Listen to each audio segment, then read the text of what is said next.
Chapter 1. The Weight of Whispers. The rough wood of the scrubbing brush dug into Aria's palms, a familiar pain she barely noticed anymore. Grime and suds clouded the water in the bucket, the scent of lye and wet wool thick in the damp air of the laundry house. Outside, the morning was crisp, sunlight trying to burn through the persistent fog clinging to the valley. Inside, it was always gray. It was always cold. Laughter, sharp and cruel as broken glass, echoed from the other end of the long room where Nina and her friends worked, their tasks somehow always lighter, their buckets never as full. Aria kept her head down, her shoulders hunched. Invisibility was a shield, a thin, worn-out cloak she wrapped around herself every single day. She wanted nothing more than to blend into the damp stone walls, to become another shadow no one bothered to look at. But shadows don't have bodies. They don't have curves that invite scorn, or a softness that the pack saw as weakness.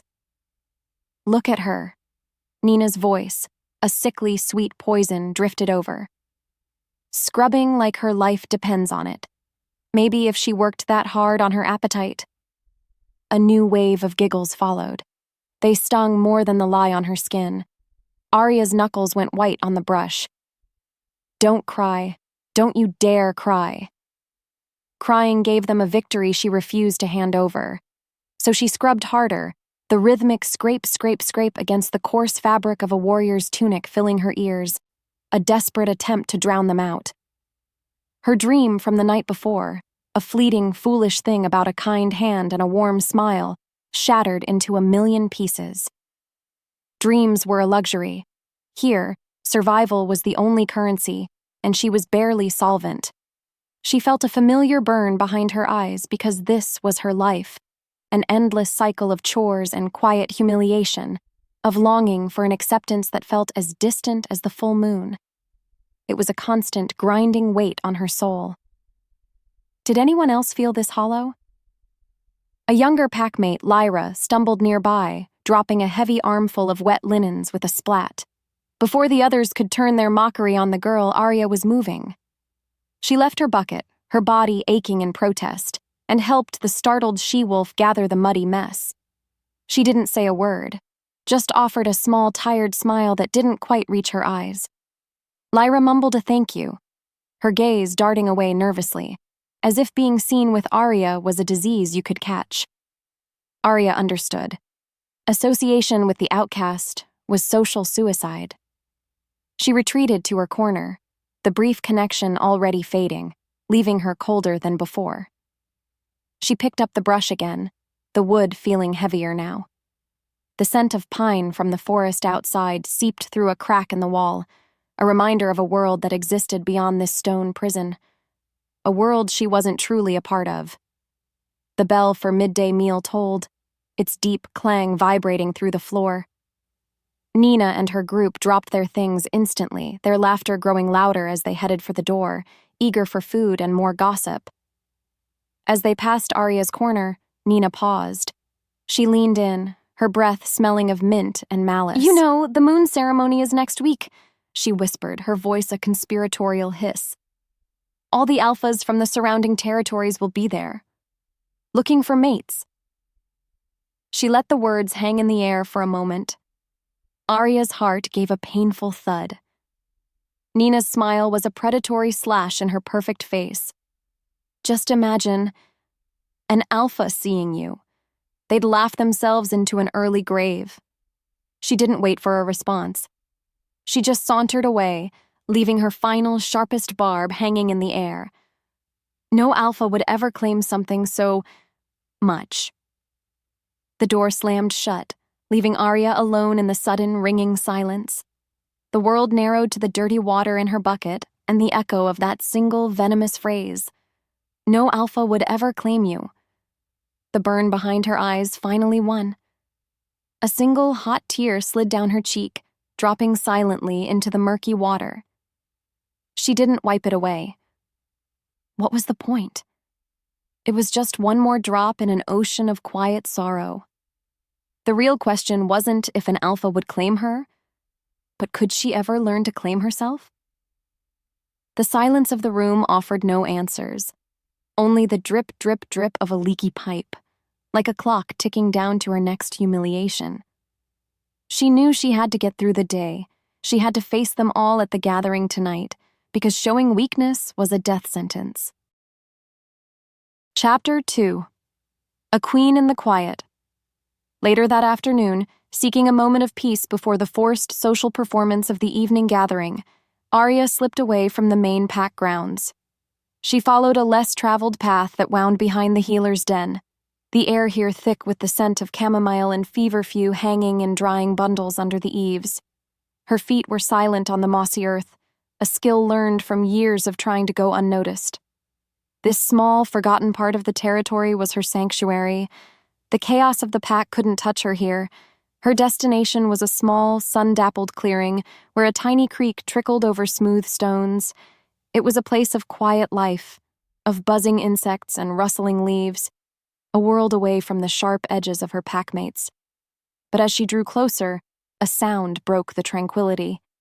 A soft, pained whimpering. Her breath hitched. She moved with a new urgency, pushing aside a curtain of weeping willow branches to find the source. There, huddled at the base of an ancient oak, was one of the pack's youngest pups, barely 4 moons old. Kian. He was holding one of his front paws up, his small body trembling. His brown eyes, wide with pain and fear, locked onto hers. Instead of the scorn she usually saw, his gaze held a desperate plea. All thoughts of her own misery vanished, replaced by a surge of pure, undiluted empathy. He was just a baby, and he was hurt. Nothing else mattered. She crouched down slowly, careful not to make any sudden moves that might frighten him more. "Hey there, little one," she murmured, her voice softer than she'd heard it all day. "What's the trouble?" Kian whimpered again, cautiously extending his paw. A large, wicked thorn was embedded deep in the soft pad. His mother was likely on patrol, and the other pups were probably in lessons.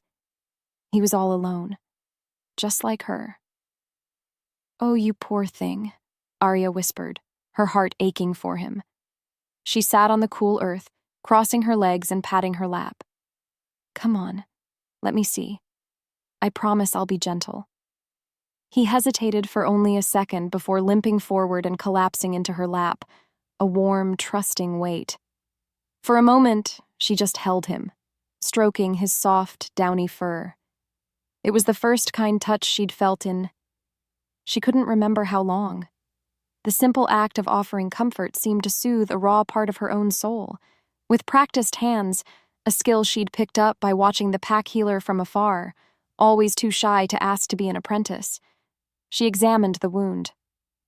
"This is going to sting a bit," she warned softly. "But we have to get it out, okay? You have to be brave for me." He licked her hand, a silent agreement. Her fingers were surprisingly nimble as she worked the thorn, whispering nonsense reassurances to him the entire time. When it finally came free, he yelped, a sharp, brief cry of pain, and she immediately pulled him into a hug, rocking him gently. "Shh, it's over now. It's all done. You were so brave." She tore a strip of clean cloth from the hem of her own tunic to wrap the small wound, her movements efficient and filled with a tenderness she rarely got to express. It felt good. It felt right. This was a purpose she understood, a kindness that required no words, no approval. It was a pure and simple act of care, something she craved for herself. Kian, his pain already subsiding, began to lick her chin, his tiny tail giving a tentative wag. A real smile, bright and genuine, finally broke through Aria's carefully constructed mask of indifference. It felt strange on her face, like stretching a muscle she hadn't used in years. The warmth of it spread through her chest. In this moment, she wasn't the pack's punching bag. She was a healer, a protector. "There you go," she said, her voice thick with emotion. The pup snuggled against her, his eyes drooping with exhaustion. As she sat there, holding the sleeping ball of fur, a profound sense of peace settled over her. This was who she was, beneath the layers of shame and hurt. After a few minutes, Kian stirred and looked up at her, his big brown eyes full of innocent adoration. He tilted his head. "Why don't you smile more?" he asked, his little voice clear as a bell in the quiet clearing. Aria's own smile faltered. The question was so simple, yet it struck her with the force of a physical blow. Before she could think of an answer, he added, "You look like a queen when you do." The words, so innocent, so honest, left her breathless. A queen. Her? The fat girl, the outcast, the one no alpha would ever want. It was the most ridiculous, beautiful thing anyone had ever said to her. The pup, having delivered his profound verdict, yawned and snuggled back into her arms, completely unaware that he had just handed her a tiny, flickering candle in the vast darkness of her heart. A fragile flame she knew she had to protect, because the night of the pack gathering was coming, and the winds of cruelty were sure to blow.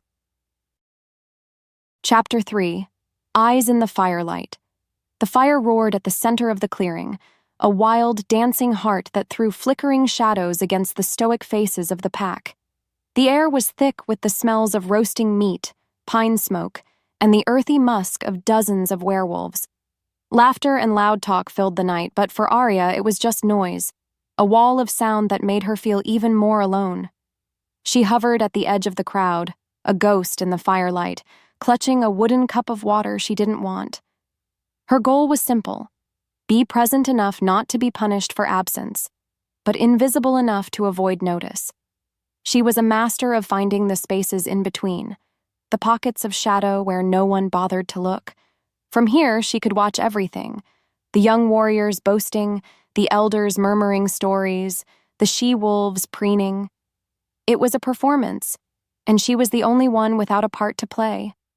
Why was she even here? Because she had to be. That was the only reason. A sudden hush fell over the clearing. The noise didn't stop, but it changed, the boisterous energy condensing into a low, deferential hum. A ripple of awareness spread through the pack like a shockwave. Aria felt it too, a prickling on her skin, a deep thrum in her bones that was both terrifying and electrifying. A new scent cut through the smoke and roasting meat. It was the smell of a storm, of cold stone and dark, ancient forests. It was the smell of power, raw, untamed, absolute power. He had arrived. Alpha Kale of the Black Moon Pack stepped into the firelight, and the world seemed to tilt on its axis. He wasn't just tall. He was a mountain of muscle and presence, clad in dark leathers that seemed to absorb the light around him. A jagged, faded scar cut through one black eyebrow, giving his already severe face a dangerous edge. His hair was as black as a moonless night, and his eyes were the color of molten gold, burning with an intensity that seemed to see right through flesh and bone, into the trembling heart of your soul. He moved with a predatory grace that made every other warrior look like a clumsy boy. He was not a wolf. He was the wolf. The pack's own alpha, a strong leader in his own right, stepped forward to greet him with a respectful dip of his head.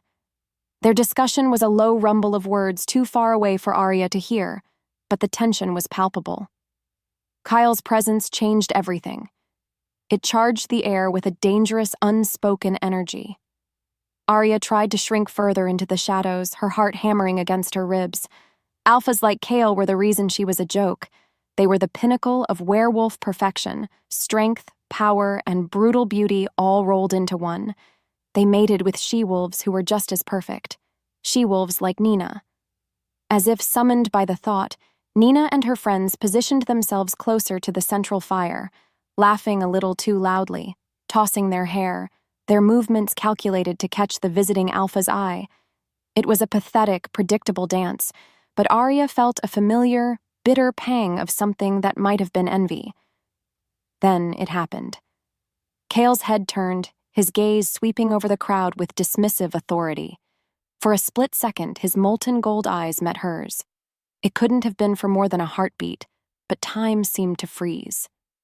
He didn't smile. His expression didn't change. But he saw her. Aria's breath caught in her throat. No one ever really looked at her. Not like that. They looked past her, through her, their eyes sliding off her as if she were made of glass. But Cale's gaze was solid, heavy. It was like being pinned by a physical force. A strange, unfamiliar heat bloomed in her chest, a dangerous little flicker of something. Desire? Hope? She immediately crushed it. It was a fluke, a trick of the firelight. He was probably just looking for a servant to refill his cup. Just as quickly as it started, the moment was over. His attention moved on, but Aria couldn't shake the feeling of that stare, and she wasn't the only one who had noticed. Nina, having seen the exchange, leaned toward her friends. Her voice was a low, vicious whisper, but in the sudden lull of the crowd, the words carried. "Can you believe it? Even the great Alpha Kyle has to look at that." She didn't have to say Aria's name. The contempt in her tone was enough. He's probably wondering what farm animal wandered into the gathering. The familiar, sickening laughter followed, sharp and biting. Shame, hot and suffocating, washed over Aria. Her hands trembled, sloshing water over the side of her cup. She wanted to run. She wanted the earth to crack open and swallow her whole. She chanced one last, pained glance toward the center of the clearing. Cale was talking to her alpha again, his back mostly to her. But she saw it. A subtle, almost imperceptible tightening of his jaw. His shoulders went rigid for a single, tense moment. He had heard, and he had reacted. It wasn't pity, it wasn't disgust. It was something else, something hard and angry. And that tiny, inexplicable reaction was more terrifying and confusing than any insult, because it planted a seed of a question in her mind that she was too afraid to even ask. Why would her humiliation matter to an alpha like him? Chapter 4. The Cruelest Joke. The full moon was a silver coin pasted onto a black velvet sky, pouring its cold, ethereal light down upon the sacred clearing. Tonight was the moon ceremony, a night of potential, a night of hope, for everyone but Aria. She stood near a cluster of silent pine trees at the very edge of the gathering, feeling the thrum of nervous energy in the air like a second heartbeat. Unmated wolves from 3 territories stood in loose groups, their scents a dizzying mix of anxiety and ambition. The air smelled of ozone, pine, and the sharp, heady perfume of blooming moon petal flowers, a scent that was supposed to promise new beginnings. To Aria, it just smelled like another night of being invisible. She watched the other she-wolves, their fur wraps immaculate, their hair braided with silver charms that caught the moonlight. They were sleek, confident predators in a mating game she had no desire or ability to play. Her own tunic was plain, her hair unbound. She had done nothing to draw attention to herself because attention was a weapon, and it was always aimed at her. Her only goal was to survive the night without incident, to fade into the scenery until she could slip away back to the safety of her small, lonely room. The ceremony began. The elders chanted the ancient rites, their voices rising and falling in a hypnotic rhythm. One by one, alphas would step forward, their eyes scanning the crowd for a potential mate, a she-wolf who caught their interest. It was a tradition as old as the mountains that cradled their valley. Aria kept her eyes fixed on the ground, counting the pine needles at her feet, praying for the earth to just open up and hide her until it was all over. A young alpha from the Sun River pack was taking his turn, his gaze sweeping over the hopeful faces. Then, a sharp nudge from behind sent her stumbling forward out of the shadows and into the stark, unforgiving moonlight of the clearing's center. Aria gasped, her balance failing her on the uneven ground. She pinwheeled her arms, catching herself just before she fell. A wave of snickers rippled through the crowd. Her head snapped around. Nina stood there, a mask of false innocence on her beautiful face, her cronies flanking her, barely containing their glee. "Oops," Nina said, her voice dripping with mock sincerity. "Silly me, I tripped." The lie was so blatant, so cruel, that it stole the air from Aria's lungs. She was trapped. exposed. 100 pairs of eyes were on her, a specimen pinned to a board. The young alpha stared, confused. The elders frowned. Her own alpha looked furious at the disruption. Panic, cold and sharp, clawed at her throat. This was a nightmare. This was worse than any whispered insult in the laundry house. This was public. This was permanent. Then, Nina's voice rose, clear and carrying. "Well, go on, Alpha. There's your choice. A strong, sturdy mate for your pack." The insult was clear. The clearing erupted. Not in giggles this time, but in a wave of open, unrestrained laughter. It was a physical force, a wall of sound that slammed into Aria, threatening to shatter her bones. Her face burned with a shame so profound it felt like it was scorching her from the inside out. Her heart didn't just break. It felt like it had been ripped from her chest and stomped into the dirt.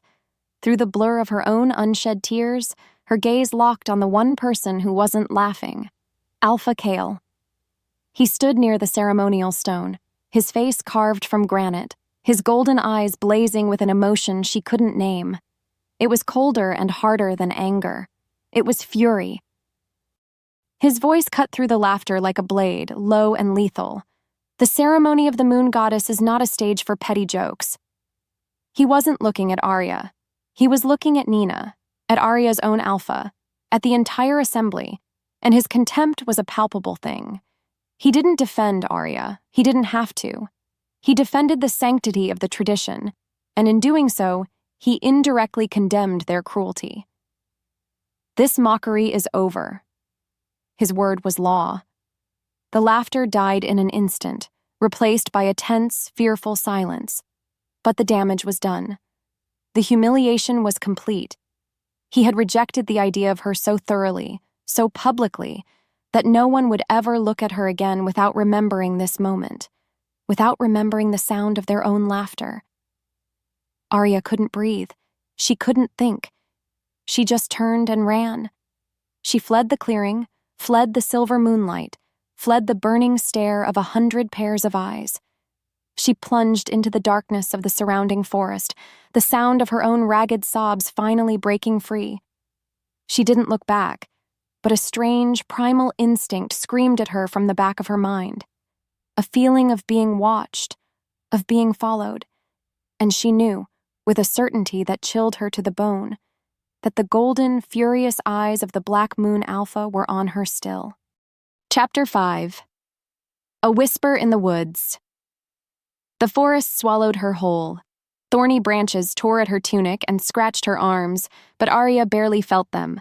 She ran blindly, fueled by a shame so potent it felt like poison in her veins.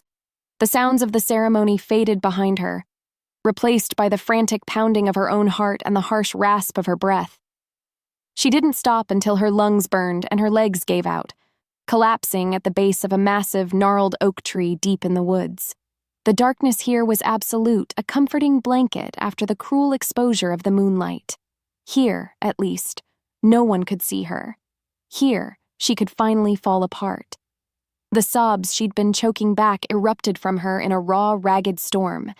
They were ugly, broken sounds ripped from a place of pain she kept locked away from the world. Tears streamed down her face, mixing with the dirt and sweat on her skin. She wrapped her arms around her stomach, trying to hold herself together as waves of agony washed over her. Every cruel whisper, every scornful glance, every moment of isolation from her entire life seemed to crash down on her at once. Nina's sneering face, the roar of laughter, Kale's cold, dismissive words. This mockery is over. He had called her a mockery, a joke. The thought was a fresh stab of pain. She had allowed a tiny, stupid flicker of hope to ignite when his eyes met hers at the gathering. What a fool she was. A pathetic, oversized fool who thought an alpha like Kale would ever see her as anything more than an object of ridicule.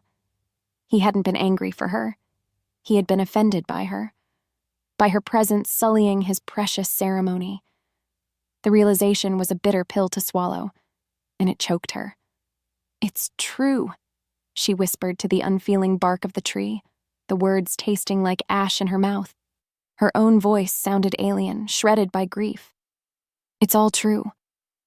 Speaking the words aloud gave them a terrible power, a finality she could no longer deny. She pressed her forehead against the rough trunk, the wood cool against her burning skin. She had to let it out because holding it in any longer would make her explode. I am unworthy, she choked out, the admission tearing through her. Unworthy of respect. Unworthy of a mate. Her voice dropped to a barely audible, broken whisper that held the weight of her entire existence. Unworthy of love. There, it was said. The deepest, darkest truth of her heart, spoken into the silent woods. The confession offered no relief, only a hollow, aching emptiness. It was the bottom, the absolute bedrock of her despair. There was nowhere left to fall. She cried until she had no tears left, her body shuddering with the aftershocks of her grief, leaving her feeling scraped out and empty. Unseen, unheard, a shadow detached itself from a deeper shadow 20 yards away. Kyle stood motionless, his body rigid as the trees around him. He had followed her. He wasn't sure why, an instinct he couldn't explain, a protective, possessive urge that had roared to life the moment she was shoved into the clearing, had compelled him. He had watched her run, and his feet had moved without his command. He had stayed hidden, giving her the privacy of her grief. But he had heard every word, every sob, every broken confession. And her final, whispered declaration, unworthy of love, had struck him with the force of a physical blow. Something inside his chest, something he thought long dead and buried, cracked. His wolf, a beast of rage and control, paced restlessly beneath his skin. It wanted to go to her. It wanted to haul her up, wrap her in its arms, and slaughter anyone who had ever caused that look on her face. It wanted to tell her she was wrong. He fought the urge with every ounce of his formidable will. He was a cursed alpha, a monster whose beast was so powerful, so untamed, that it was a danger to anyone who got too close. Affection was a weakness he could not afford. Mates were a death sentence for them. He had buried one already. He would not bury another. This girl, this soft, broken girl who looked like a queen when she smiled at a pup, was a complication he didn't need. She was a liability. So why did her pain feel like his own? Why did the sound of her crying make his wolf want to burn the world down? He clenched his fists, his claws biting into his own palms, the sharp pain a welcome distraction. He had to leave. He had to walk away and forget he ever saw her, ever heard her, but his feet remained rooted to the spot.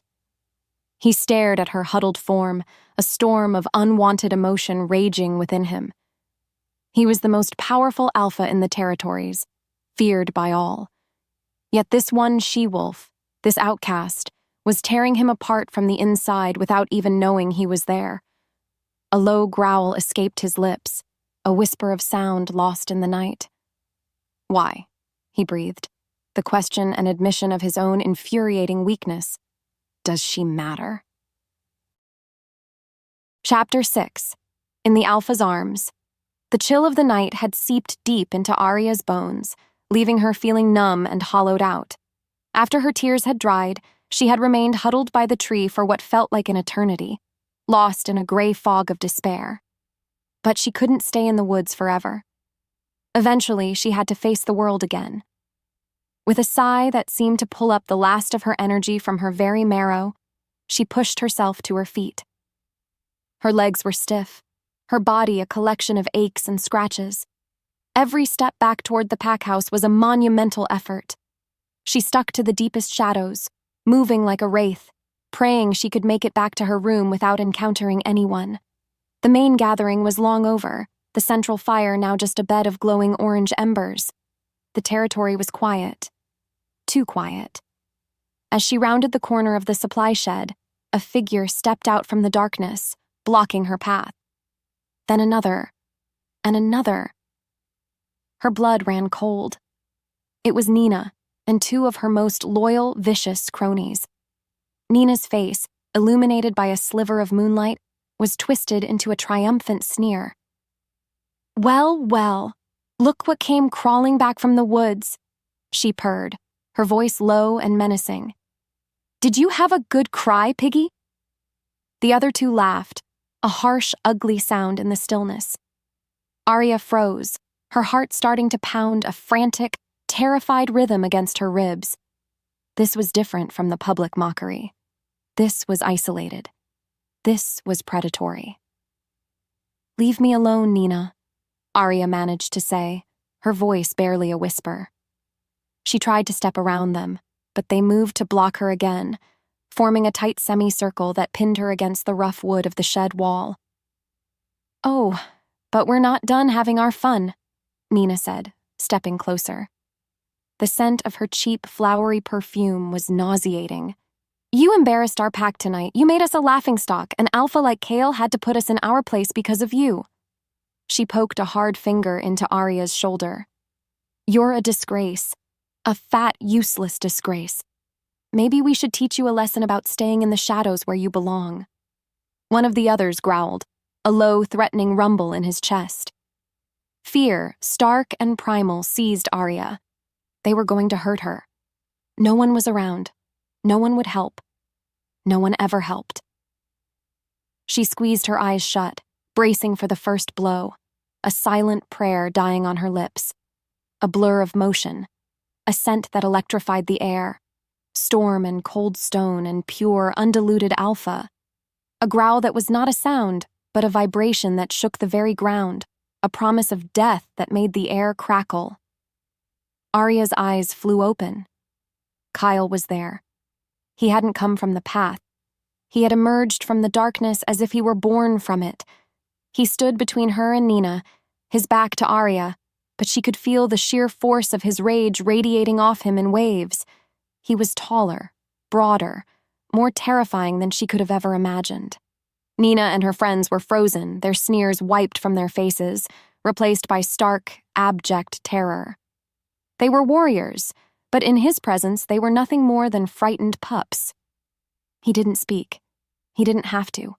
He just looked at them, and his golden eyes burned with a lethal fire. Nina stumbled back, stammering. "Alpha, we were just talking." Kyle took one slow, deliberate step forward, and all three of them flinched as if he had struck them. Then he did something so unexpected, so utterly reality-shattering, that Aria's mind went completely blank. He turned, his burning gaze landing on her, and without a single word he bent down. Before she could process what was happening, he slid one powerful arm under her knees and the other around her back, lifting her off the ground and into his arms as if she weighed nothing at all. A shocked gasp escaped her lips. She was pressed against a chest as hard and unyielding as solid rock. The heat of his body soaked through her thin tunic, a shocking, overwhelming warmth. His scent enveloped her, dizzying and powerful. He held her securely, possessively, his head held high as he turned his gaze back to her stunned tormentors. His message was brutally, silently clear. "She is mine to touch, mine to protect, not yours." He didn't say another word to them. He simply turned and began walking toward the main pack house, carrying her. The world tilted, a confusing kaleidoscope of shame, terror, disbelief, and a tiny, dangerous spark of something else. Something warm and hopeful that she was too terrified to name. She could feel the eyes of anyone still awake, peering from the windows of their dens. She could already hear the whispers starting, the shock, the confusion, the outcast, the fat girl, the joke of the ceremony, being carried into the heart of the pack, in the alpha's arms. The laughter was silenced, yes, but it was replaced by 1,000 unspoken questions, the most potent of which echoed in her own frantic heart. Why? Why was he doing this? This act hadn't saved her from humiliation. It had just traded one kind for another, placing her at the center of a storm she couldn't possibly hope to survive. Chapter 7. The Alpha's Cage. Aria woke with a gasp, the world swimming into focus slowly, like a dream reluctantly giving way to reality. But this wasn't her reality. The first thing she noticed was the scent. It wasn't the familiar, faint smell of damp straw and old wood from her own cot. This was him, a scent of thunderstorms, rich earth, and a sharp, metallic note of sheer power that was so overwhelmingly Kyle it made her breath catch. The second thing she noticed was the softness. She was lying on a bed piled high with furs, black and gray and white pelts so luxurious her fingers sank into them. A thick, woven blanket covered her, warm and heavy. The air in the room was cool and still, the only light coming from a single candle flickering on a stone mantelpiece, casting long, dancing shadows on the walls. This was a room for a visiting alpha, an honored guest, and she was in the middle of it. Panic, cold and immediate, seized her. How did she get here? The last thing she remembered was the shocking, terrifying strength of his arms around her. A shadow detached itself from the corner of the room, and she flinched, pulling the furs up to her chin like a shield. Kyle. He moved with a silence that was unnatural for a man his size, a predator in his own den. He wasn't wearing his heavy leathers now, just a simple dark tunic and trousers that did nothing to hide the sheer breadth of his shoulders or the coiled power in his limbs. His golden eyes seemed to glow in the dim light, fixed on her with an unnerving intensity. He said nothing, just watched her, his expression unreadable, a mask of stone. The silence stretched, thick with unspoken questions. Aria found her voice, and it was sharper than she expected, fueled by a sudden hot surge of anger. "Where am I? Why did you bring me here?" "My quarters," he answered, his voice a low rumble that vibrated in her bones. "You were in no state to return to your own." "No state?" Her anger grew, a welcome barrier against the fear and confusion. "I was perfectly fine until your pack, my pack, decided to make me the evening's entertainment. And you just made it worse." She threw the blanket off, swinging her legs over the side of the bed. Her feet touched a smooth, polished wooden floor instead of the rough stone she was used to. The luxury of the room felt like another insult. "What was that? That display, carrying me like some prize. Do you have any idea what you've done? You've painted a target on my back. Now I'm not just the pack joke, I'm the alpha's charity case." She was on her feet now, her hands clenched into fists at her sides. She felt small and insignificant standing before him, but her fury made her feel tall. It was all she had. "I was protecting what is mine," he growled, the words slipping out, low and possessive, before he could seem to stop them. Aria froze. The air crackled. "Mine." The word echoed in the silent room, a shocking, impossible claim. Her anger faltered, replaced by a dizzying wave of disbelief and terror.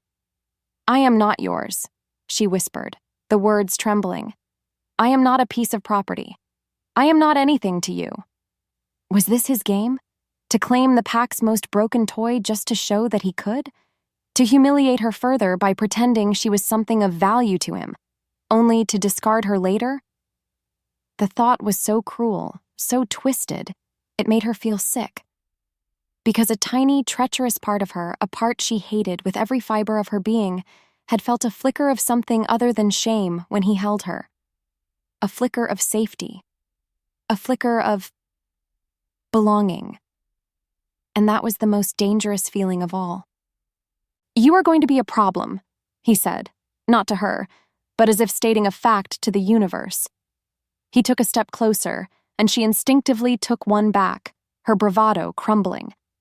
The sheer force of his presence was a physical thing, pressing in on her, making it hard to breathe.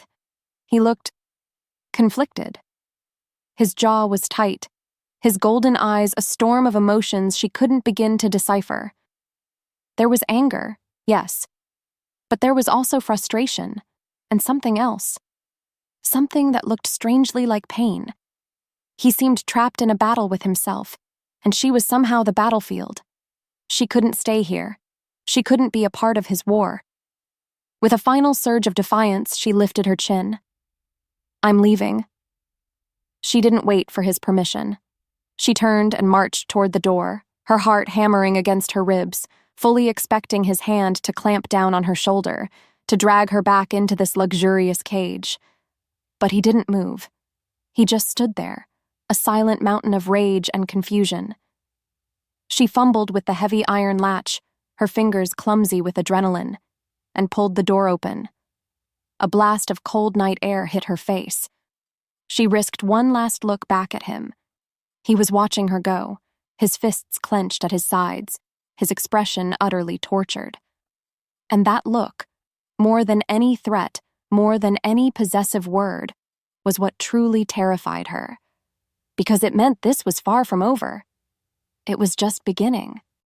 Chapter 8. Whispers Against the Wind. Aria didn't sleep. After fleeing Kyle's quarters, she had made it back to her own small room in the communal den without being seen, her heart pounding the entire way. But safety was an illusion. The moment she had collapsed onto her thin, straw-filled mattress, the reality of her situation had crashed down on her. Kyle's tortured expression, his impossible, possessive word, mine. The memory of being held in his arms. It all swirled in her head, a confusing tempest of fear and a strange, unwelcome excitement. She felt like she was standing on the edge of a cliff in the dark, with no idea if the next step would lead to solid ground or a fatal fall. Sleep was impossible because her entire world had been knocked off its axis and she didn't know which way was up anymore. By the time the first gray hints of dawn crept through the single small window of her room, she felt raw and exposed, her nerves scraped bare. The thought of facing the pack was terrifying. Yesterday, she was a joke. What was she today? She forced herself to move, to dress, to prepare for another day of chores. Routine was the only anchor she had in this storm. As she slipped out of her room, intending to get to the laundry house before anyone else was awake, she heard voices coming from the main common room. Low, urgent voices. One was her own alpha, Alaric. The other, a deep, resonant growl that could only belong to Kale. She froze in the shadows of the hallway, her back pressed against the cold stone wall. She knew she shouldn't listen. It was dangerous. But she couldn't force her feet to move. She had to know what they were saying. She had to know what he had done to her life. An unnecessary provocation, Kale, Alaric was saying, his voice tight with strain. To carry her like that, in front of everyone? You've stirred a hornet's nest. My pack is unsettled. They don't understand. It is not their place to understand. Kale's voice was a low rumble, laced with an impatience that bordered on contempt. It is their place to obey. An outcast was being threatened on your land. I acted. You did more than act. You made a statement. A third voice cut in, sharp and concerned. Aria recognized it as Marcus, Kale's beta. Alpha, with respect, this is about more than one she-wolf. Our alliance with this pack is fragile. We are here to show strength, unity, and you chose to single out their weakest link. It makes you look weak. It makes our pack look foolish. There was a heavy silence. Aria held her breath, her heart sinking into her stomach. Their weakest link. The words were a knife in her gut, twisting with the cold, hard truth. That's all she was. A liability. A political problem. She was so stupid to have thought for even a second that Kale's actions had anything to do with her.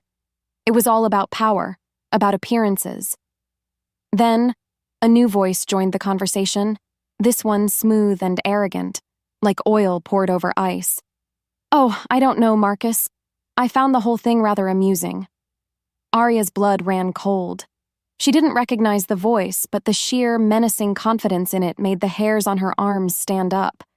It shows our great Alpha Kale has a soft spot, a taste for charity. Valerius? Kale's voice was a low, lethal warning. You are a guest here. Do not forget it. Of course, the Alpha, Valerius said with a dismissive chuckle. I'm just saying it's a messy situation. You've claimed a stray, and now Alaric's pack is in chaos. Perhaps. And his voice dropped, becoming silky and dangerous. You need someone to take her off your hands, clean up the mess for you. My wolves always have room for one more plaything. The threat was unmistakable. Valerius wasn't just insulting her, he was challenging Kale, using her as the pawn. Aria felt a wave of nausea. This was so much bigger than she was. This was about alliances and rivalries and ancient hatreds she knew nothing about. She was a piece of meat being fought over by starving dogs. "If you ever," Kale began, his voice dropping so low it was barely a sound, but it held the promise of swift, brutal violence. "Speak of her again. I will tear your tongue from your throat." The room fell into a dead, shocked silence. The sheer murderous intent in Kale's voice was suffocating, even from the hallway. He hadn't just defended her.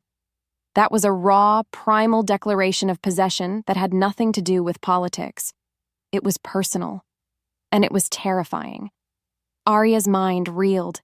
He was defending her, not as a principal, but as a person. As his. But why? The question pounded in her head, a frantic drumbeat of confusion.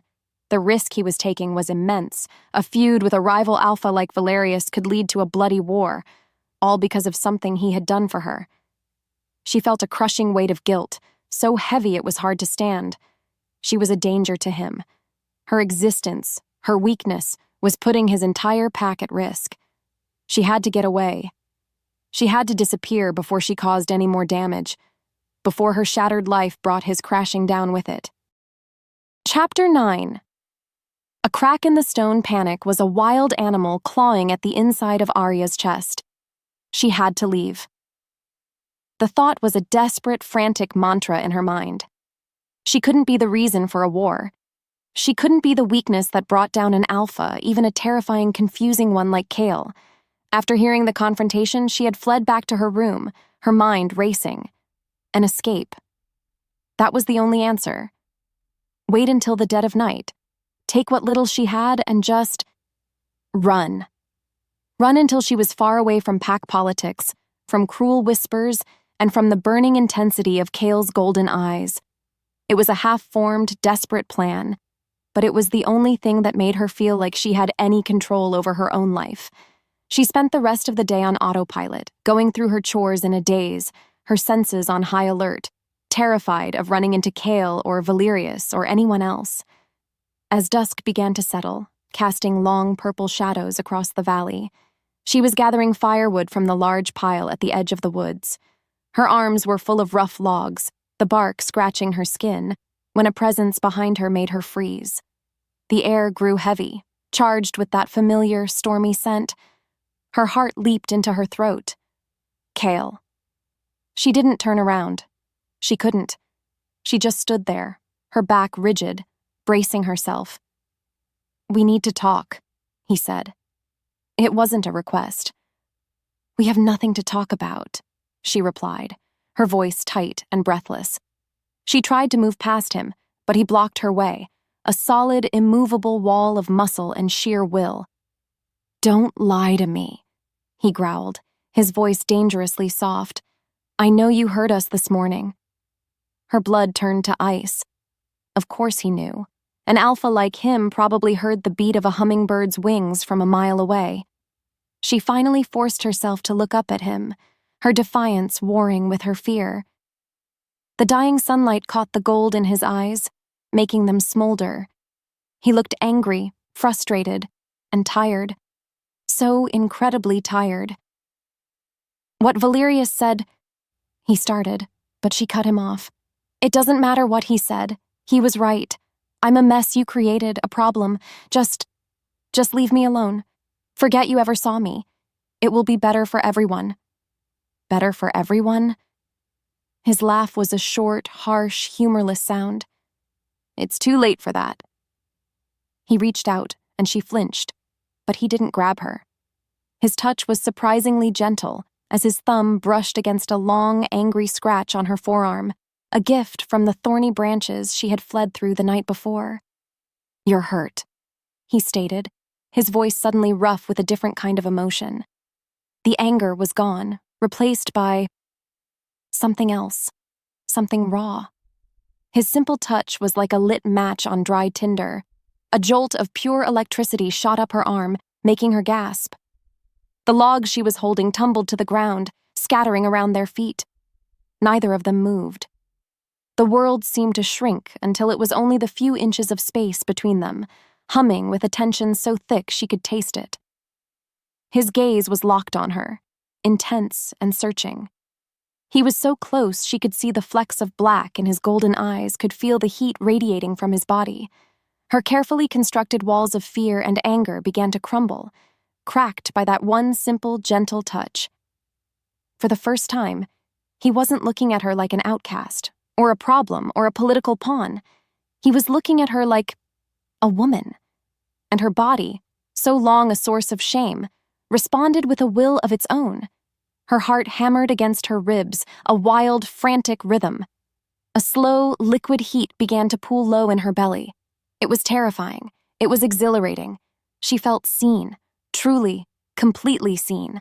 "You have no idea," he muttered, his voice a gravelly whisper. His gaze dropped to her mouth and her breath hitched. The air between them was so charged it felt like it might burst into flames. He was fighting a war with himself. She could see it in the hard line of his jaw, in the cord standing out on his neck. He wanted to step away. He wanted to close the distance. And she was trapped in the middle, both terrified and desperately hoping he would choose the latter. The silence stretched, filled only with the sound of their breathing. It was a fragile, dangerous moment, a turning point where anything could happen. He lifted his hand as if to touch her face, his fingers trembling with a restraint that seemed to cost him everything. Then, just as the tension reached its breaking point, he let his hand drop. He took a staggered step back, a low growl of pure frustration tearing from his chest. He looked at her, his eyes a mixture of fury and a deep, aching hunger that stole her breath. "You," he bit out, the word rough and jagged, "don't even know what you do to me." Before she could respond, before she could even process the raw confession in those words, he turned and stalked away, disappearing into the deepening twilight and leaving her standing there, trembling, surrounded by the scattered firewood, her skin still burning where he had touched her. He had pushed her away, but his words had pulled her in, creating a hook so deep and sharp it left her aching. Chapter 10. The Alpha's table, Kale's command, delivered by a grim-faced warrior an hour before the evening meal, was not a request. It was an order etched in stone. "The Alpha requires your presence at his table tonight." Aria's blood ran cold. The Great Hall. The entire pack. After last night's disaster, it was the last place on Earth she wanted to be. It was a calculated cruelty, a deliberate parading of his new pet project.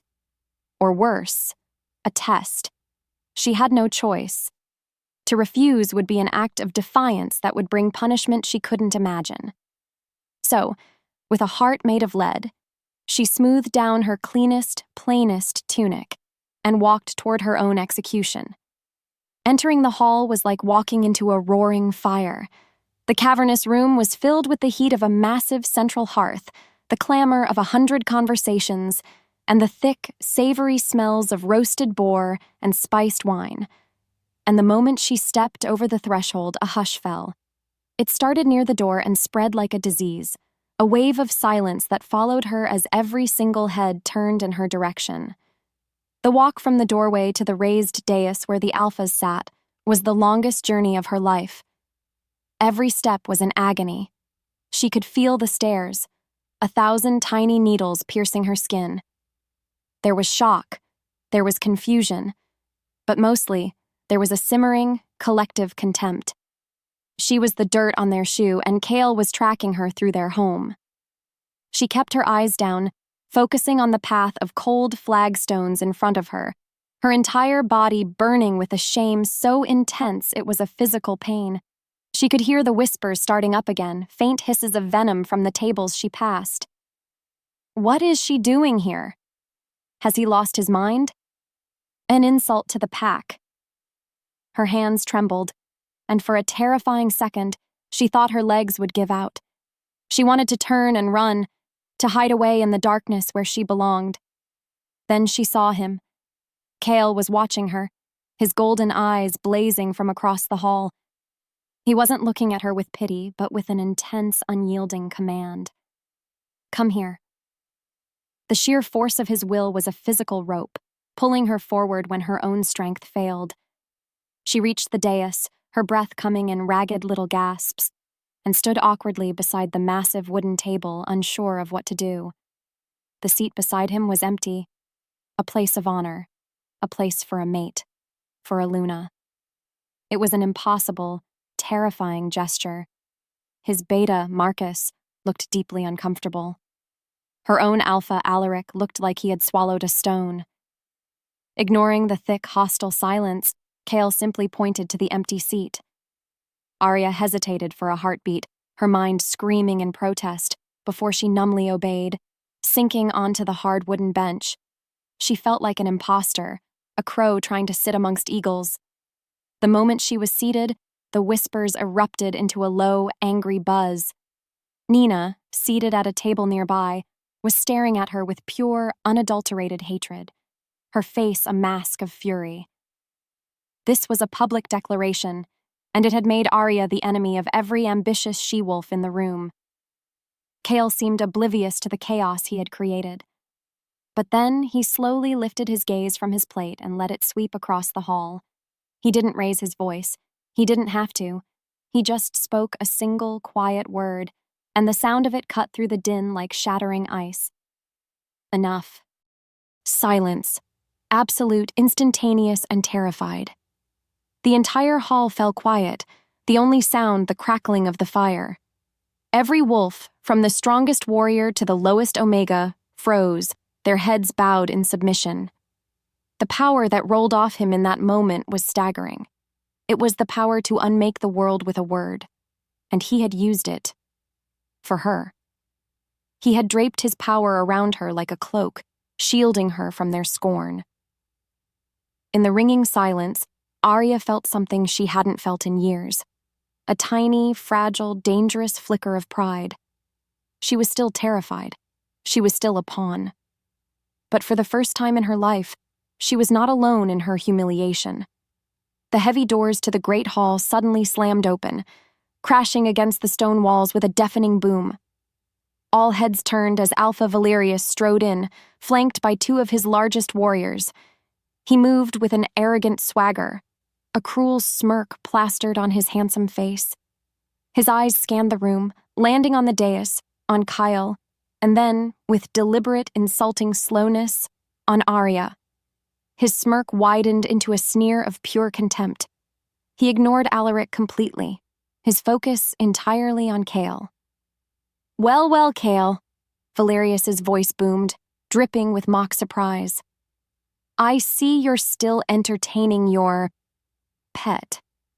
I had assumed you'd have tired of it by now. He sauntered to the foot of the dais, his gaze raking over Aria as if she were a piece of meat. He looked back at Kyle, his eyes glittering with challenge. Tell me, are you really so desperate for a companion? Or are you planning on making a real statement?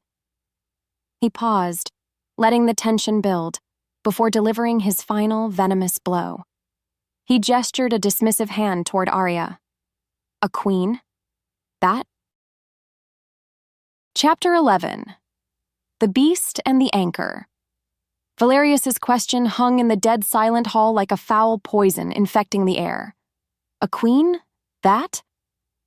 The words were a public slap in the face, not just to Aria, but to Kale.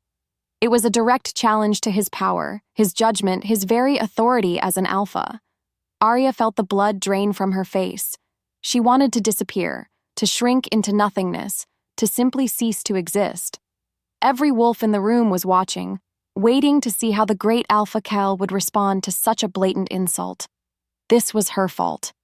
Her presence here was the spark, and Valerius was the fuse.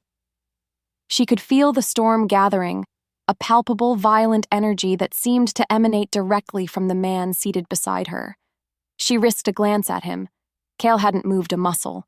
He was terrifyingly still, his hands resting flat on the table. But his knuckles were white, and a low, guttural sound was starting to build in his chest. It wasn't a human sound. You overstep, Valerius, Kyle said, his voice deceptively calm, but the rumbling growl beneath the words was like the tremor before an earthquake. It promised devastation. "Do I?"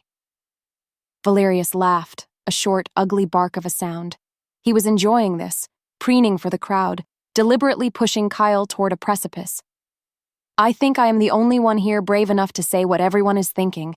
You bring this creature to your table. You shame your own name and you insult every true-blooded she-wolf in this hall. An alpha's strength is in his Luna, and you have chosen weakness." He spat the final word, and it was the final straw. Kale's control shattered. The change was terrifying and instantaneous. A wave of raw, untamed power exploded from him, so potent it made Aria gasp for breath. The temperature in the room seemed to drop, and the air grew thick, crackling with a dark primal energy. Kale rose slowly from his seat, not like a man, but like a force of nature.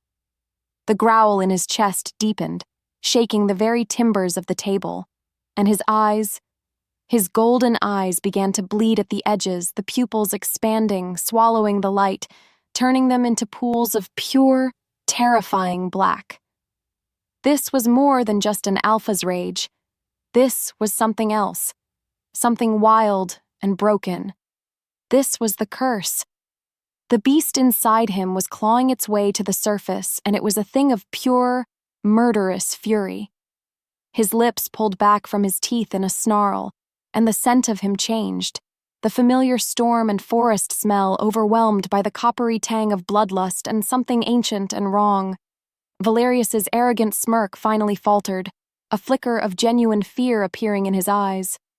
He had wanted to provoke Kale, but he had unleashed something he was not prepared for. Kale's own beta, Marcus, was on his feet, his face pale. "Alpha, control yourself!" But Kale didn't hear him.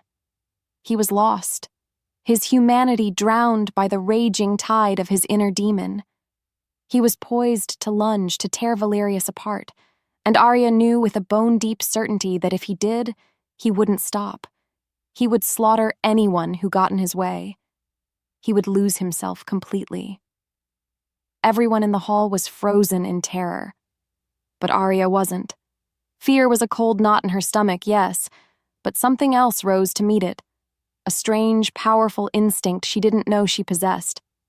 An instinct to soothe, to anchor, to save. Without thinking, without hesitating, she reached out and placed her hand on his arm. The muscle there was like granite, coiled and vibrating with contained violence.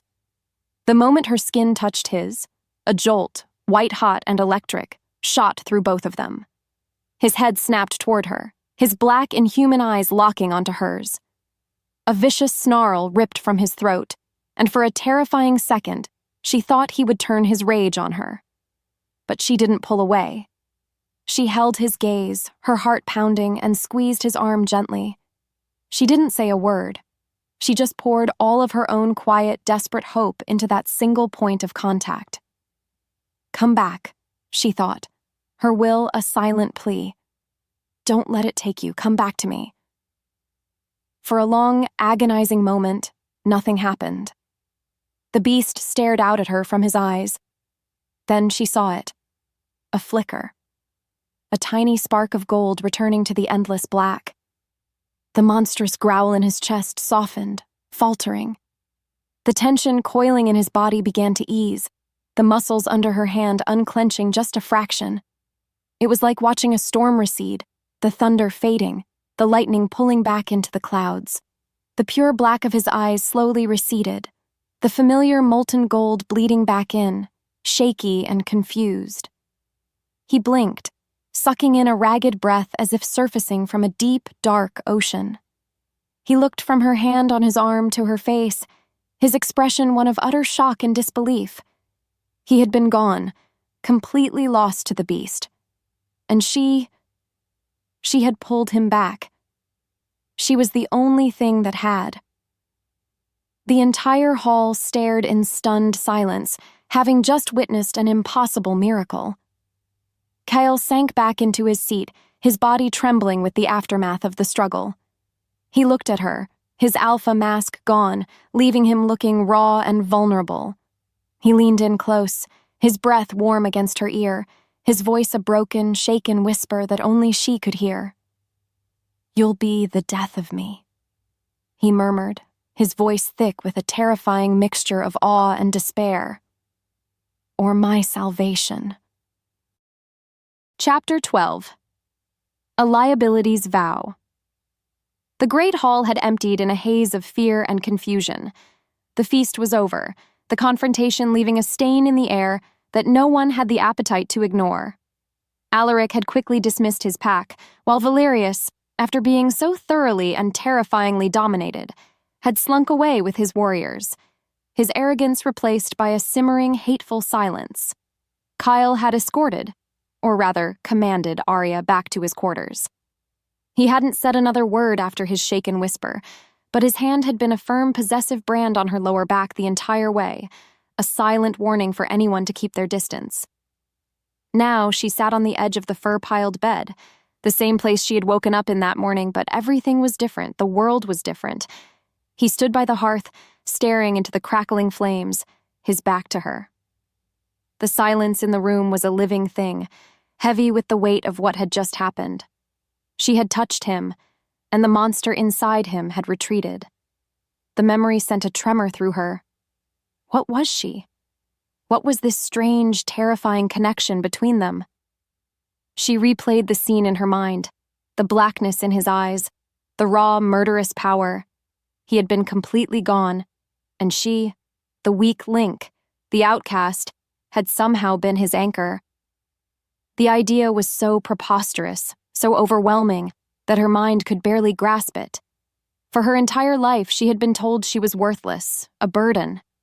Yet in that moment, she had held the fate of an alpha, and perhaps the entire room, in the palm of her hand. It wasn't a feeling of pride. It was a feeling of sheer, unadulterated terror. That kind of power was a responsibility she never wanted. It was a weight far heavier than any insult or scornful glance. He was cursed. That much was obvious now, and somehow she was tangled up in it. Kale finally moved, turning from the fire to face her. The alpha mask was back in place, but she could see the cracks in it now. She could see the exhaustion in his eyes, the faint tremor that still lingered in his hands. "What I am is not a secret within my own pack," he said, his voice low and strained. "But it is not something we display for our rivals. You saw my beast, my curse." He said the word curse as if it were a physical poison in his mouth. "My bloodline is strong, too strong. The beast is always there, always fighting for control. An alpha must be in control at all times. To lose it is to be deemed unfit, unstable. It is a death sentence." He was giving her a piece of his story, a shard of his brokenness, and she knew it was a sign of trust he likely gave to no one. It made the weight on her chest even heavier. I don't understand," she whispered. "What did I do?" "I don't know," he admitted, and the honesty in those 3 words was more shocking than anything else. He raked a hand through his dark hair. "No one has ever been able to pull me back like that. Not my beta, not the pack healers. Once the rage takes hold, it has to burn itself out." He looked at her, and for the first time, she saw not just conflict or desire in his eyes, but a sliver of raw, desperate hope. And it terrified her more than his anger ever could. Because hope was a fragile thing, and she was an expert at breaking fragile things. Suddenly, hushed voices from outside the room's thick wooden door broke the silence. They were low, conspiratorial whispers. Kyle's head snapped up, a low growl rumbling in his chest. He put a finger to his lips, his eyes warning her to be silent, and moved noiselessly to the door, pressing his ear against it. Aria's heart began to pound. It was Valerius's slick, arrogant voice, and he was not alone. There was another voice, one she recognized with a jolt of sickness. It belonged to one of Alaric's own warriors, a man known for his ambition and resentment. "You saw it?" Valerius was whispering gleefully. He almost lost it completely. One more push and Alaric's pack would have seen him for the monster he is. They would turn on him. An unstable alpha cannot protect an alliance. The girl, the other man murmured. She stopped him. How is that possible? I don't know, Valerius hissed, his voice dropping. But that's the key. Don't you see? She isn't his strength, she's his trigger, and she's his only leash. If we can get to her, if we can use her to make him lose control in a fight he can't win, he'll be finished. His own pack will have to put him down, and I will be there to pick up the pieces. The cold that flooded Aria's veins was absolute. They weren't just plotting against Kale, they were planning to use her as the weapon. Her very existence, this strange connection she had to him, was the liability they would exploit to destroy him. All her life, she had been a weakness to her own pack, a source of shame, a joke. But this was different. Now, her weakness was a threat to him, to the one person who had, in his own terrifying way, defended her, protected her. Kale slowly straightened up from the door, his face a mask of murderous rage. But Aria wasn't looking at him. She was looking at her own hands, clasped in her lap. She had wanted to run, to escape, to save herself. But that was a coward's choice. Running wouldn't save him. It would only make her an easier target. A new feeling began to solidify in her chest, hot and hard as forged steel. It was not pride. It was not hope. It was resolve. They thought she was a weakness, a liability, a trigger. She would show them. She would show them all. She would never let herself be used as the weapon that destroyed him. A silent vow formed in the depths of her soul, a promise to herself and to the broken alpha across the room. I will never be their weakness again. Chapter 13. Forged in Fire and Pain. Aria's vow was a secret fire burning in her belly, a heat that finally overpowered the cold chill of her lifelong fear. I will not be their weakness. The words became her heartbeat, the rhythm she moved to in the pre-dawn darkness. Before the first chores bell had a chance to ring, she was slipping out into the woods, to a small, secluded clearing she had found. This was her forge. Her first attempts were clumsy, pathetic even. She tried to run, but her lungs burned and her legs felt like lead after only a few hundred yards. She tried to lift heavy stones, her muscles screaming in protest, the rocks barely leaving the ground. She copied the defensive stances she'd seen the warriors practice, but she felt foolish, a child playing at war.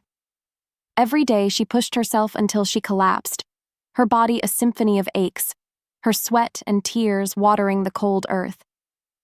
But every day, she got up and did it again. Because the physical pain was nothing compared to the agony of her own powerlessness.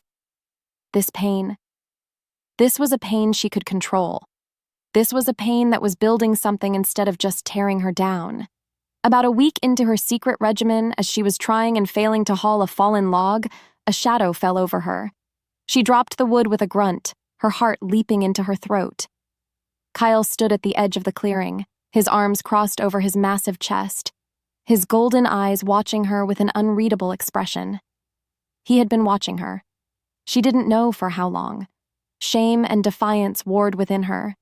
She expected him to mock her, to tell her to stop this foolishness. Your stance is wrong, he said instead, his voice a low rumble that seemed to vibrate in the ground. You are putting all the strain on your back.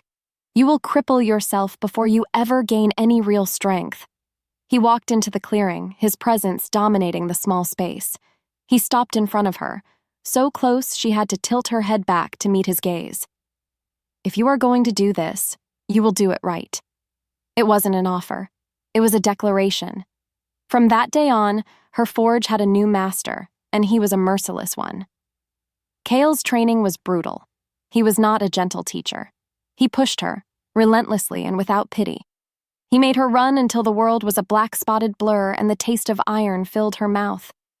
He made her hold painful stances until her muscles screamed and trembled uncontrollably. He taught her how to block, how to strike, how to use an attacker's weight against them. He would spar with her, his movements fluid and controlled, while she was a tangle of flailing limbs. He sent her sprawling into the dirt again and again and again. "Get up," was all he would say, his voice flat and hard. There was no praise. There were no words of encouragement. Just a relentless, grinding pressure to be stronger, faster, better, to survive. Some days, she hated him for it. She would lie in the dirt, every inch of her body bruised and aching, and glare up at his impassive face with pure, unadulterated fury. But she always got up. Because beneath the harshness, she understood what he was doing. He wasn't trying to break her. He was trying to burn away her weakness, to forge her into something that could not be so easily broken. He was giving her a gift, paid for in sweat and pain.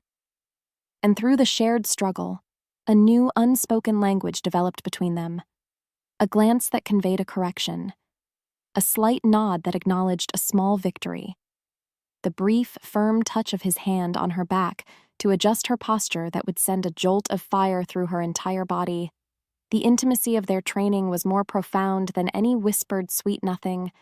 Their bond was being forged in fire and tempered in pain, and the attraction between them burned hotter and more dangerous with every passing day. One evening, as the moon began to rise, he pushed her harder than ever before. She was exhausted, her movements sloppy. He disarmed her easily, sending her tumbling to the ground. She landed hard on her back, the breath knocked out of her. She lay there, gasping, defeated. This time he didn't tell her to get up. Instead, he dropped to one knee beside her, his chest heaving slightly. A single bead of sweat trickled down his temple. He was breathing hard, too. "That's enough for tonight," he said, his voice rough. They were both still, panting in the moonlight, the air thick with the smell of pine and their own exertion. He was so close, his knee brushing against her hip, his shadow falling over her. The raw, primal energy that always simmered between them was now a roaring inferno. His gaze dropped to her mouth, and she saw the control he held so tightly finally begin to fray. All the pain, all the frustration, all the shared struggle and unspoken desire culminated in that one charged moment. He leaned down, slowly, as if giving her a chance to pull away. She didn't. She couldn't. She met him halfway, rising up to meet him. His mouth crashed down on hers. It wasn't a gentle kiss. It was raw and desperate and hungry. It was a kiss full of all the things they couldn't say. His frustration, her defiance, their shared pain, and the undeniable soul-deep pull that existed between them. It was unplanned, it was reckless, and it was the most real thing Aria had ever felt in her entire life. Chapter 14, The Echo of a Roar.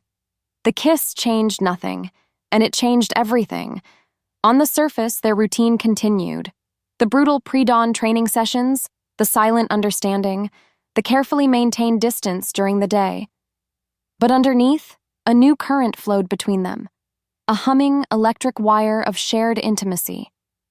The kiss was a secret they both kept, a memory that would flash in Aria's mind at the most unexpected moments.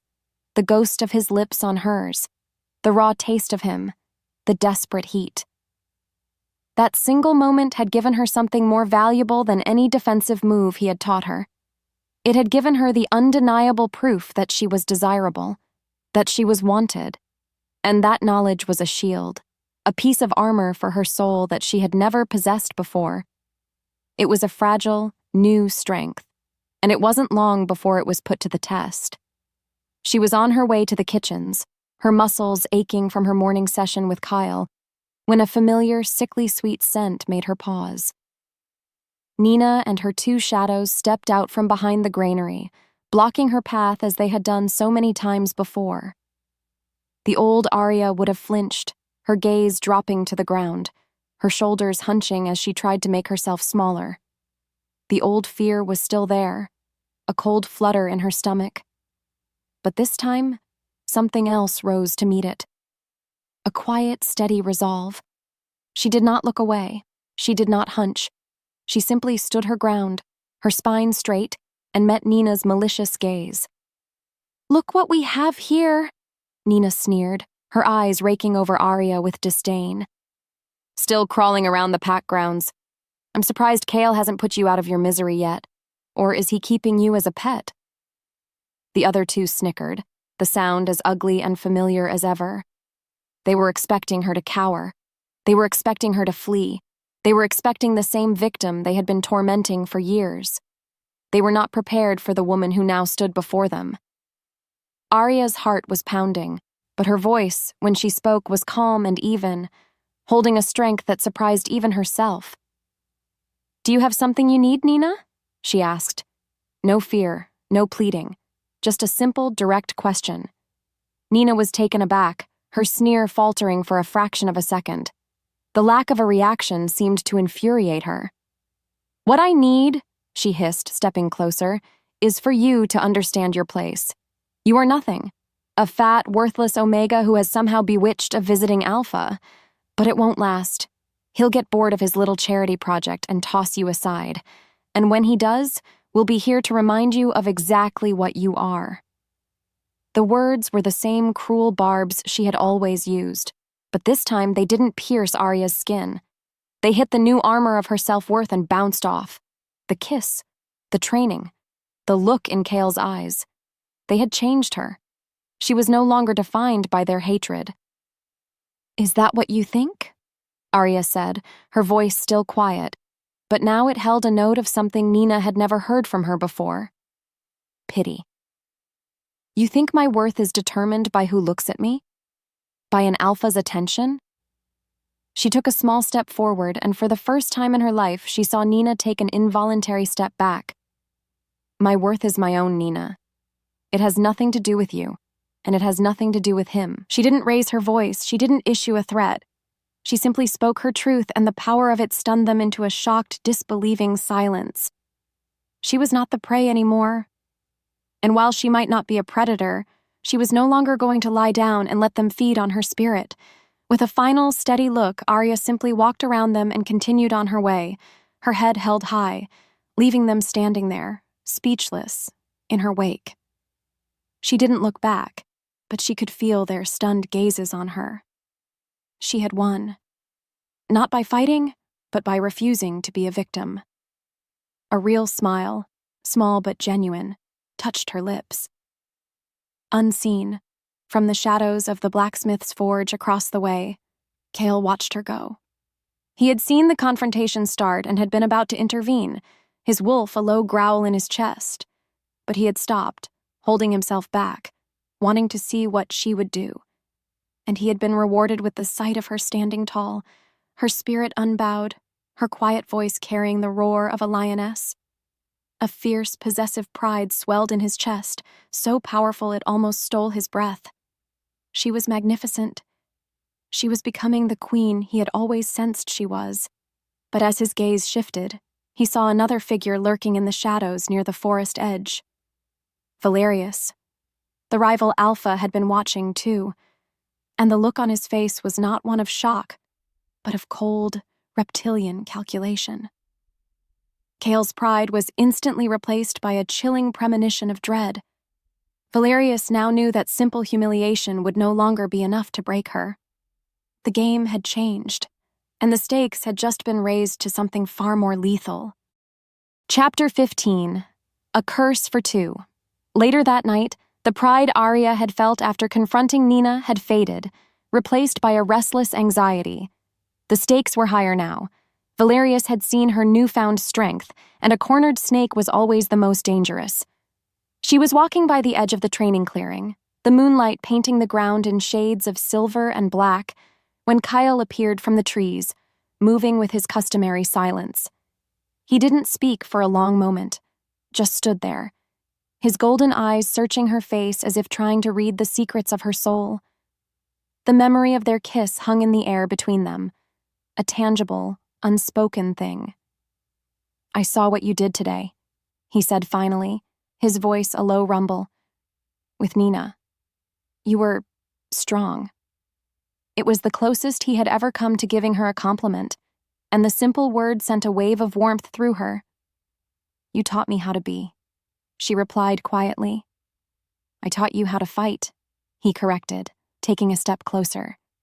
The air grew thick, charged with their proximity. That courage, that was all you.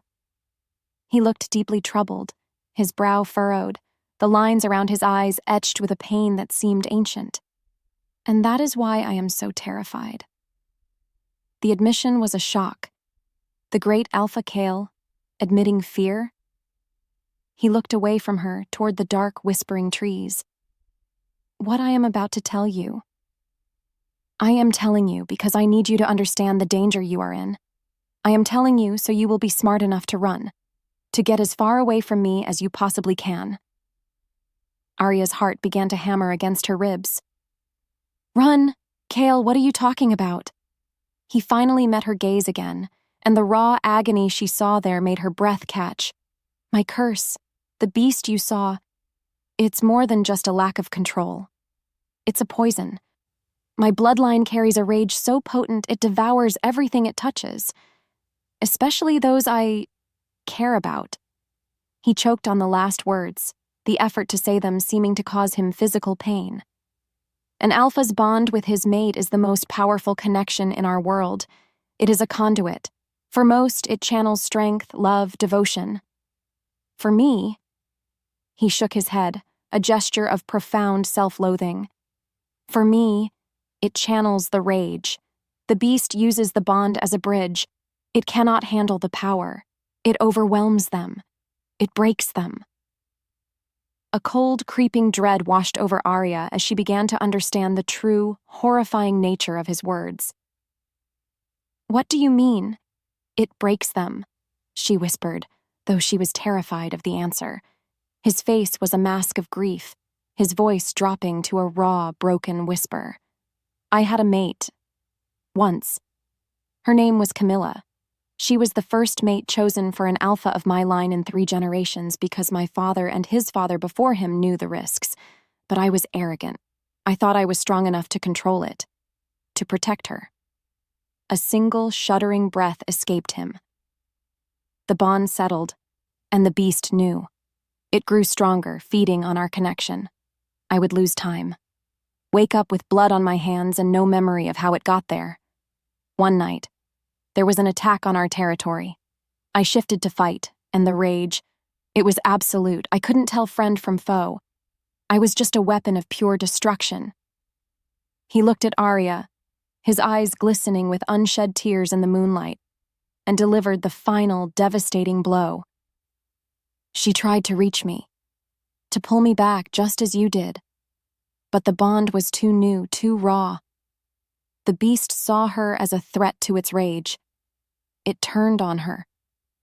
I killed her, Aria, with my own hands, my own teeth. I killed the one person I had sworn to protect. The confession was a physical blow, and Aria staggered back, a hand flying to her mouth. The horror of it was absolute. This was the source of his pain. This was the monster that haunted his every waking moment. He was telling her this to save her. He was bearing the ugliest, most painful part of his soul to push her away, to ensure she didn't meet the same fate. The old Aria would have run. She would have fled this cursed man and his deadly love without a second thought. But she was not the old Aria. She looked at this powerful, broken alpha who saw himself as nothing but a monster, and her heart didn't feel fear. It ached. It ached for him, for the unbearable burden he carried alone. He stood there, braced for her rejection, for her terror, for her to finally turn and run. But she didn't. She closed the distance between them, her steps slow and deliberate. She reached out and took his hand. His was large and calloused. Hers was small and soft, but she held on with a strength that came from her very soul. He looked down at their joined hands as if he'd never seen such a thing before. I'm not her, Aria whispered, her voice shaking but firm. And I'm not running. His head snapped up, his eyes wide with disbelief. Aria, you don't understand. I understand perfectly, she said, her grip tightening. I understand that you've been alone in this hell for years, and I am telling you, you are not alone anymore. His carefully constructed walls shattered. A look of raw, desperate hope broke through his despair. He pulled her to him, his arms wrapping around her in a crushing, desperate embrace. He buried his face in her hair, his body trembling. It wasn't an embrace of passion, but of desperation. Of a drowning man finally finding a raft in a raging sea. She held him tightly, her own tears starting to fall. For him, for them, for the impossible, deadly path that lay ahead. They were in this together now, for better or for a bloody, tragic end.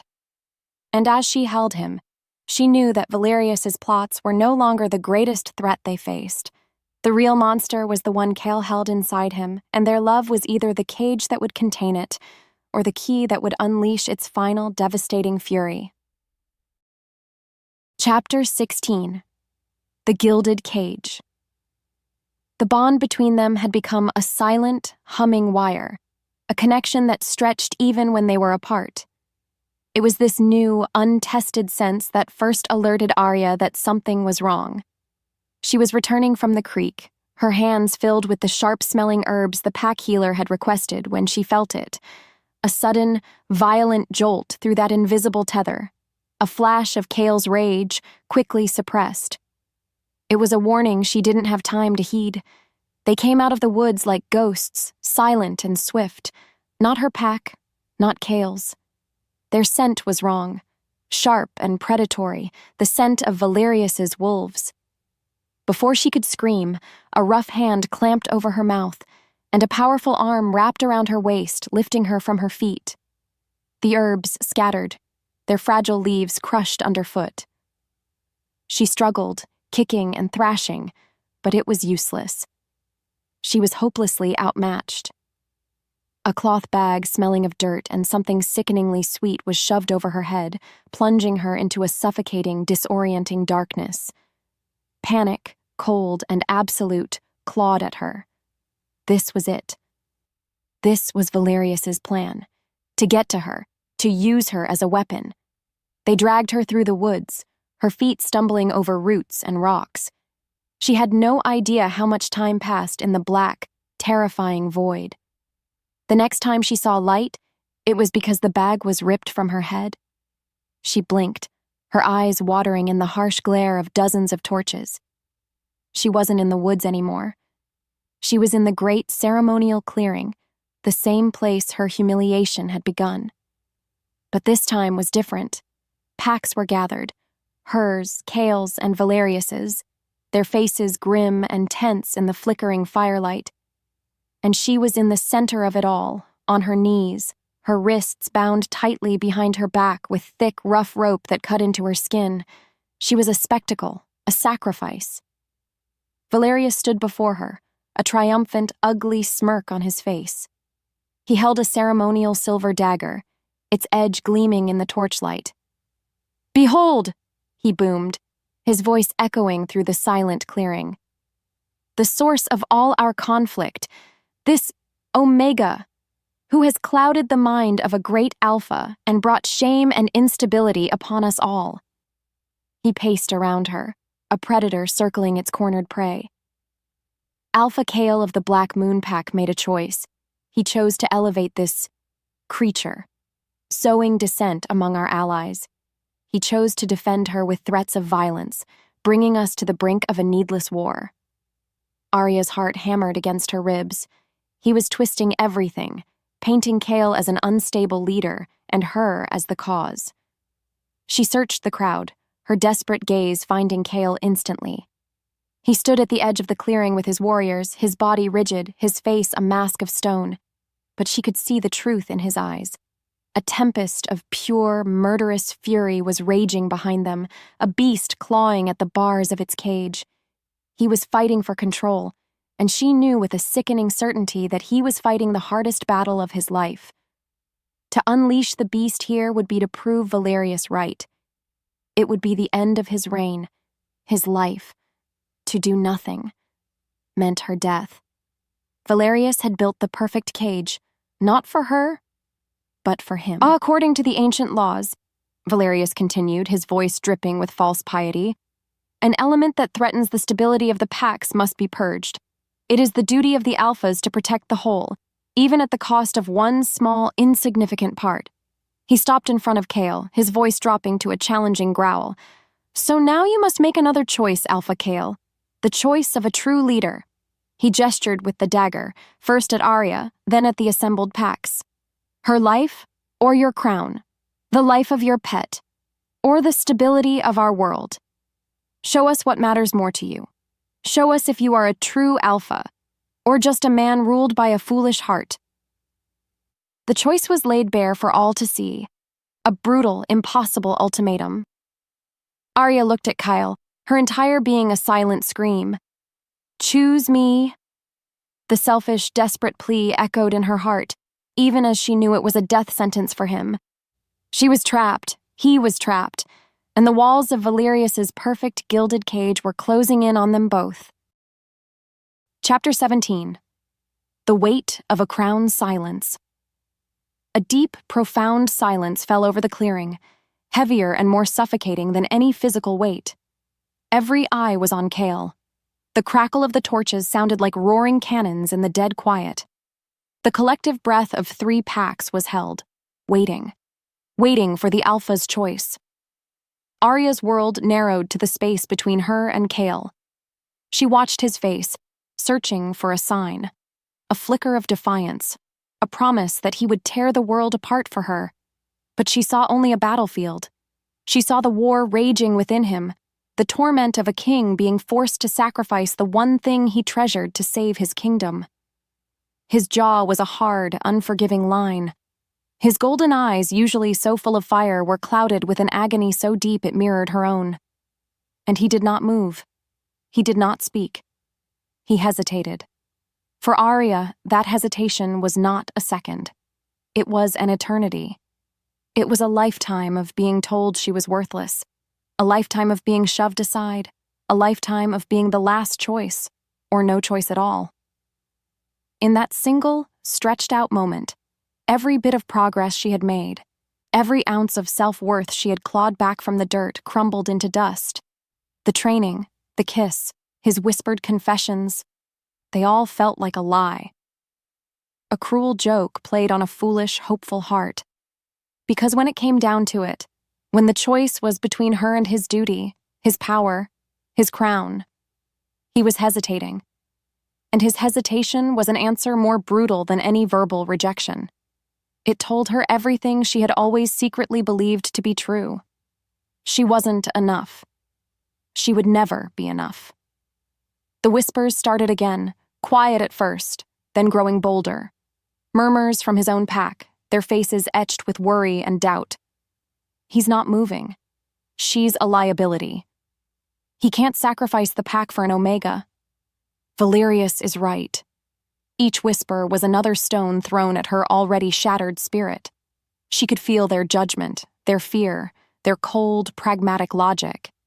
They were his people. He was their alpha. His duty was to them. She was just her. An outsider. A weakness. The weight of his crown was heavier than the weight of his feelings for her. And she, more than anyone, understood the cold, hard math of survival. She looked at him, really looked at him, and the fierce, possessive alpha was gone. In his place was a man trapped, his soul being torn in two. And she hated herself for the tiny, selfish part of her that still screamed for him to choose her, to throw it all away for her. How could she ask him to do that? How could she be the reason he fell? The guilt was a suffocating wave, washing away the last of her fight. She had vowed not to be his weakness, and yet here she was, the very tool of his potential destruction. Perhaps the kindest thing she could do now was to release him from his impossible choice, to accept her fate and free him from the burden of her life. The last embers of her hope died, leaving behind a cold, desolate ash. The fragile queen the pup had seen, the warrior Kale had tried to forge, they were gone, illusions that had vanished in the harsh light of reality.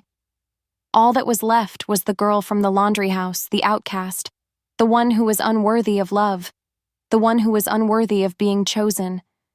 The pain was so immense, so absolute, that it paradoxically brought a strange sort of calm, the calm of utter despair. There was no more fighting. There was no more hoping. There was only the quiet acceptance of the end. She finally broke eye contact with Cale, letting her gaze fall to the dirt at her feet. She couldn't bear to see the torment on his face any longer. She couldn't bear to see him choose his crown over her. So she made the choice for him.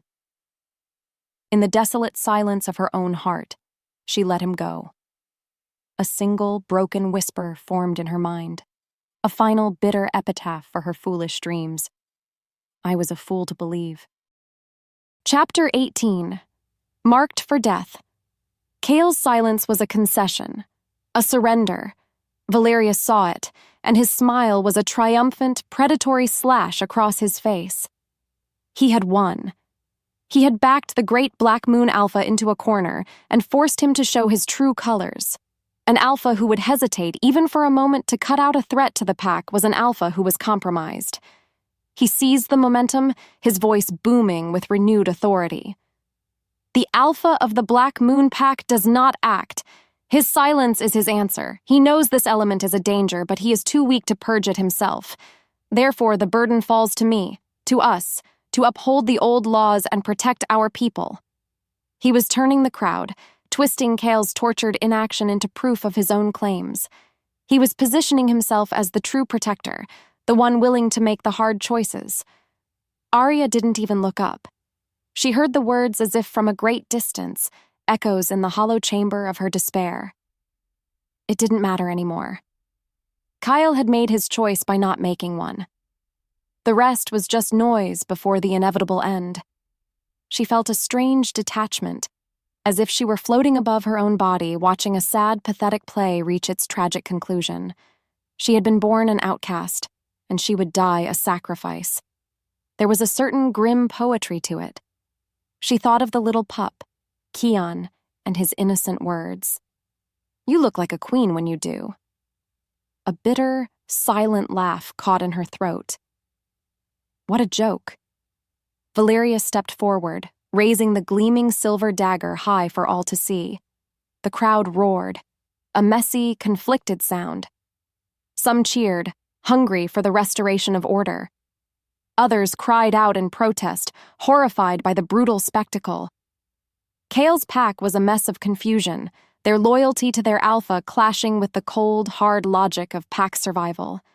And Cale finally moved. He took a single step forward. A sound of pure agony ripped from his throat. "No!"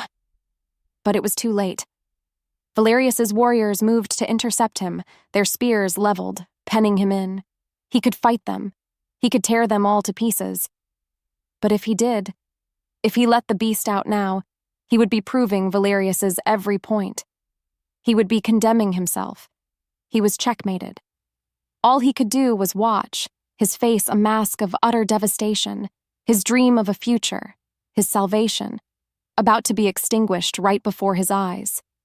He looked broken, a king watching his kingdom burn. Valerius loomed over Aria, the dagger held ready. He grabbed a fistful of her hair, yanking her head back, exposing the line of her throat. The pain was sharp, but she barely registered it. "By the ancient law of culling," he declared, his voice ringing with self-righteous power, "I mark this Omega as a blight upon our packs. Her life is forfeit. Her spirit will be given back to the dirt to cleanse the instability she has wrought." He wasn't just going to kill her. He was going to erase her, to declare her life a mistake that needed to be corrected. It was the ultimate final humiliation, to die not as a person, but as a problem. This was it. The end. She could smell the metallic scent of the silver blade, could feel Valerius's hot, triumphant breath on her skin. She closed her eyes. She didn't want the last thing she saw to be the hatred in his face, or the agony in Cale's. She wanted to remember the feel of the sun on her skin in her quiet clearing, the soft fur of a pup, the shocking, impossible heat of a first kiss in the moonlight. She braced herself for the cold, sharp bite of the blade. The world faded away. The roars of the crowd, the crackle of the torches, the frantic beating of her own heart, everything went silent, and in that absolute internal silence, a single tiny spark ignited. It was not a thought. It was not a hope. It was something deeper, something elemental. A defiant, unbreakable core of her own being that had been buried under years of shame and pain. The part of her that had gotten up every single time Cale had knocked her down. The part of her that had faced down Nina with nothing but her own quiet truth. The part of her that a little pup had seen and called a queen. It rose up, a whisper against the hurricane of her despair. They had all told her what she was, a joke, a pet, a weakness, a liability, a blight. They had all been wrong. Her life was not a mistake. Her spirit was not theirs to cleanse. Her worth was not theirs to judge. As Valerius began to draw the blade across her skin, a final act of defiance formed on her lips, a whisper so quiet it was more a breath of thought than a sound, spoken only to herself in the final second of her life. I am worthy. Chapter 19. The Queen's Will. The cold edge of the silver dagger kissed Aria's skin, a line of fire, a promise of the end. Her world was a pinpoint of darkness behind her closed eyelids. Her final silent whisper, I am worthy, was not a plea. It was not a prayer. It was a statement of fact, a truth she was claiming in the final second of her existence. And in the silent, black soil of her soul, that single defiant seed of truth exploded. It was not a sound. It was not a light. It was a feeling. A dam inside of her, built of a lifetime of shame, humiliation, and fear, did not just break. It vaporized. A wave of something vast, ancient, and utterly undeniable surged out from her. It was not a physical force. It was a wave of pure, unadulterated will. It was the authority of a mountain, the certainty of the tides, the absolute, unshakable power of a soul that finally knew its own worth.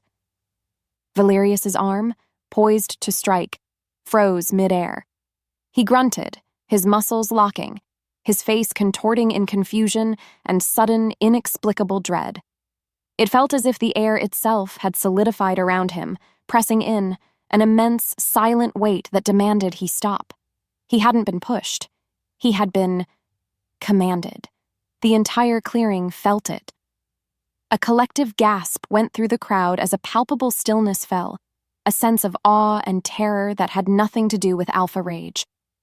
It was a quiet, immense authority that made the torches flicker and the bravest warriors feel an instinctual urge to kneel. Valerius stared at Aria, his eyes wide with shock. Her eyes were still closed, her body still bound and kneeling. But she was no longer a victim. She was the epicenter of this staggering, invisible power. Cale felt it like a bolt of lightning to his very soul. The agonizing chains of his indecision, the cage Valerius had built for him, shattered.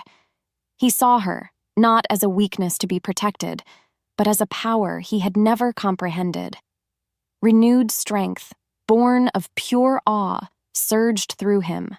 With a roar that was all alpha and no beast, he broke through the line of warriors guarding him, their spears and bodies tossed aside like kindling. He was moving, a blur of fury and purpose, crossing the clearing in 3 massive strides to stand protectively over her. He didn't touch her. He just stood there, his presence a shield, his golden eyes blazing with a fire that was no longer just for her, but with her. Aria's eyes slowly opened.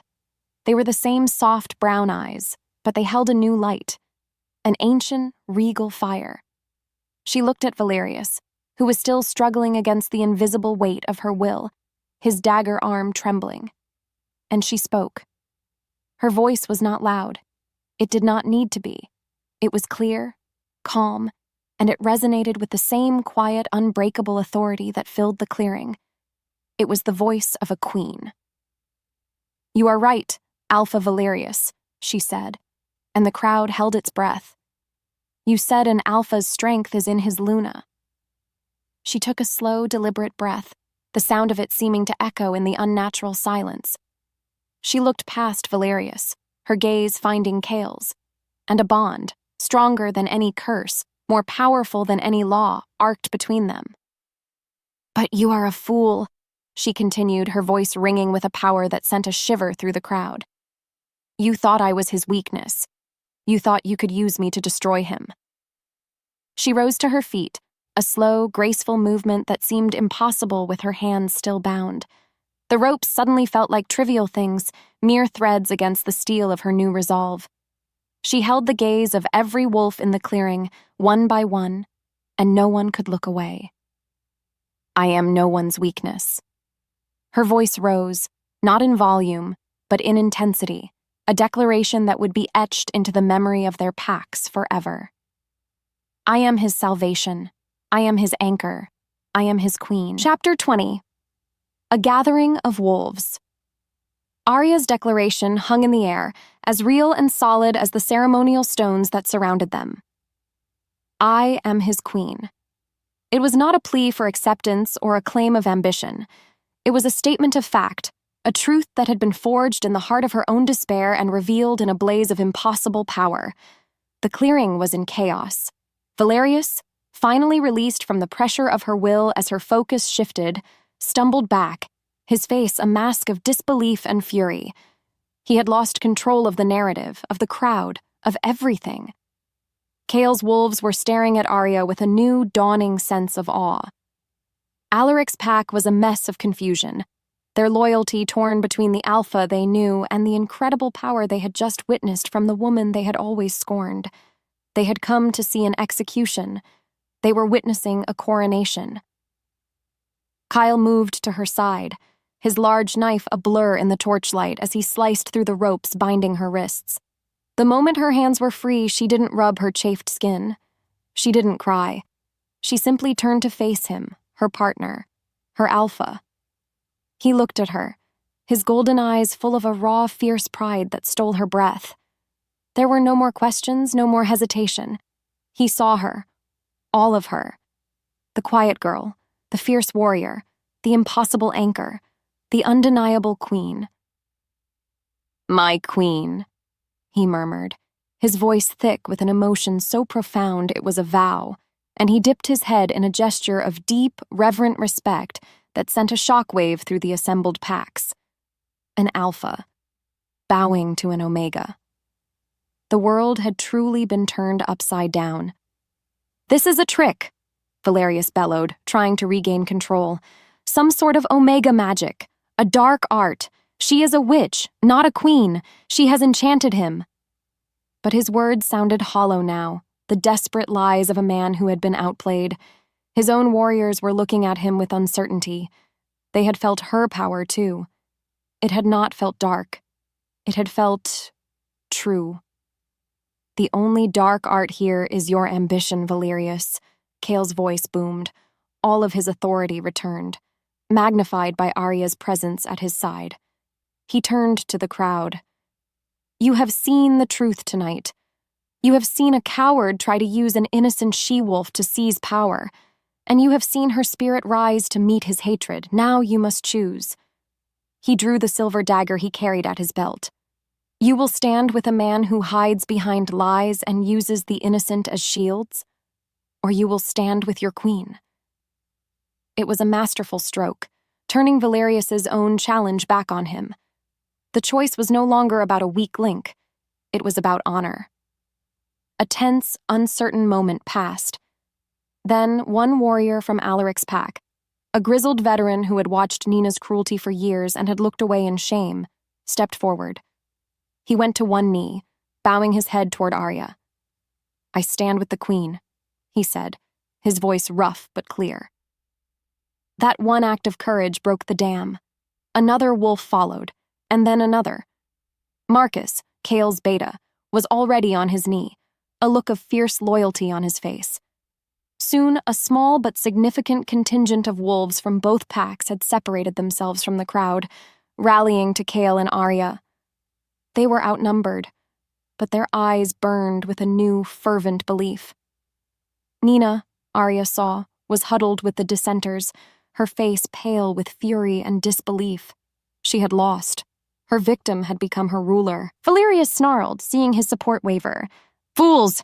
You side with a monster and his witch. You will all die." He raised his own blade, his remaining loyalists closing ranks around him. A final, bloody confrontation was now inevitable. The battle lines were drawn. As the two factions faced each other across the clearing, the air thick with the promise of violence, Aria felt a hand slide into hers. It was Cale. He squeezed her hand, his strength flowing into her. She squeezed back, her own resolve a steady, calming presence flowing back to him. This was not the hand of a girl being saved. It was the hand of a partner, a warrior, an equal. She met his gaze, and in his golden eyes, she saw her own strength reflected back at her. They were in this together. They were a united front. And as they stood side by side, hand in hand, ready to face the battle for their lives and the soul of their packs, she was no longer afraid. She was finally, truly, home. Chapter 21. The Eve of Battle. The ceremonial clearing, once a place of judgment and fear, was now a tense, divided camp. The central fire crackled, casting long, dancing shadows that made the two armed factions look like spectral armies on the verge of a ghostly war. Valerius and his followers had retreated to the far side of the clearing, a block of grim-faced warriors united by ambition and resentment. On the other side, huddled around a smaller, defiant fire, were Cale, Aria, and their small band of loyalists. There were barely 24 of them, a mix of Cale's elite guard and the honorable few from Alaric's pack who had chosen to stand with them. They were vastly outnumbered, but there was no fear in their camp. There was only a quiet, grim resolve, a sense of purpose. They were not just fighting for an alpha, they were fighting for an idea, for the queen who had risen from the ashes. Aria sat on a fallen log beside Cale, a rough wool blanket wrapped around her shoulders. She was not a warrior. She did not know how to wield a sword or a spear. But as she listened to Marcus, Cale, and the veteran wolf from her pack, a man named Gaiden, discuss strategy, she found herself speaking up. "Valerius expects a direct confrontation," she said, her voice quiet, but clear in a lull in the conversation. The three powerful males all turned to look at her. The old Aria would have shrunk under their combined gaze, but now she met it steadily. "He thinks you, Cale, will meet him alpha to alpha in the center of the clearing. He's arrogant. He believes he can win that way, or at least force your hand and expose the beast." Marcus nodded slowly. "She's right, Alpha. It's his most direct path to victory." "He will use the terrain," Aria continued, a strange clarity filling her mind. "He will position his strongest warriors near the forest edge to flank you when you engage, but he will keep a contingent near the river path on the other side." She paused, her mind's eye seeing the battlefield. "That's his escape route. He's a bully, but he is also a coward. He will have a way out planned if the fight turns against him." Cale looked at her, and the pride in his eyes was so intense it was a physical warmth. She was not just an anchor for his beast. She was a strategist, seeing the heart of his enemy with an insight born of a lifetime of observing predators. "The river path," Cale said, a slow, dangerous smile touching his lips for the first time. "Gaiden, you take 5 of your best. Circle around through the deep woods. You will not engage, you will simply cut off his escape. Marcus, you will take the main force and meet his flanking party at the tree line. Draw them in. Keep them busy." He turned to Aria, his voice dropping so only she could hear. "And what of us?" "We give him the fight he wants," she whispered back, her heart pounding with a mixture of fear and adrenaline. "You and I, we walk into the center of the clearing, alone. We face him together." It was an insane plan, a suicidal plan. But Cale understood it instantly. It was a display of absolute unity and unshakable confidence. It would unnerve their opponents and inspire their own fighters. It was a queen's gambit. He simply nodded, his trust in her absolute. As their war council broke up, the warriors moving to their designated positions, Cale and Aria were left alone by the fire for a moment. He reached out, his calloused thumb gently tracing the faint, angry red line on her throat where Valerius's dagger had been. "I almost lost you," he breathed, his voice raw with the memory. "I almost chose my crown over my soul." "You were trying to protect your people," she said, her voice soft. "And you were trying to protect me from your curse. I understand, Kale." She covered his hand with her own, her touch steady and sure. "But you don't have to carry that burden alone anymore. Whatever the beast is inside of you, we will face it. Together." He looked at her, his alpha mask stripped away, leaving only the man, vulnerable and full of a love so fierce it was breathtaking. He leaned in and kissed her, not with the desperate, hungry fire of their first kiss, but with a deep, reverent tenderness that was a promise, a vow, and a prayer all in one.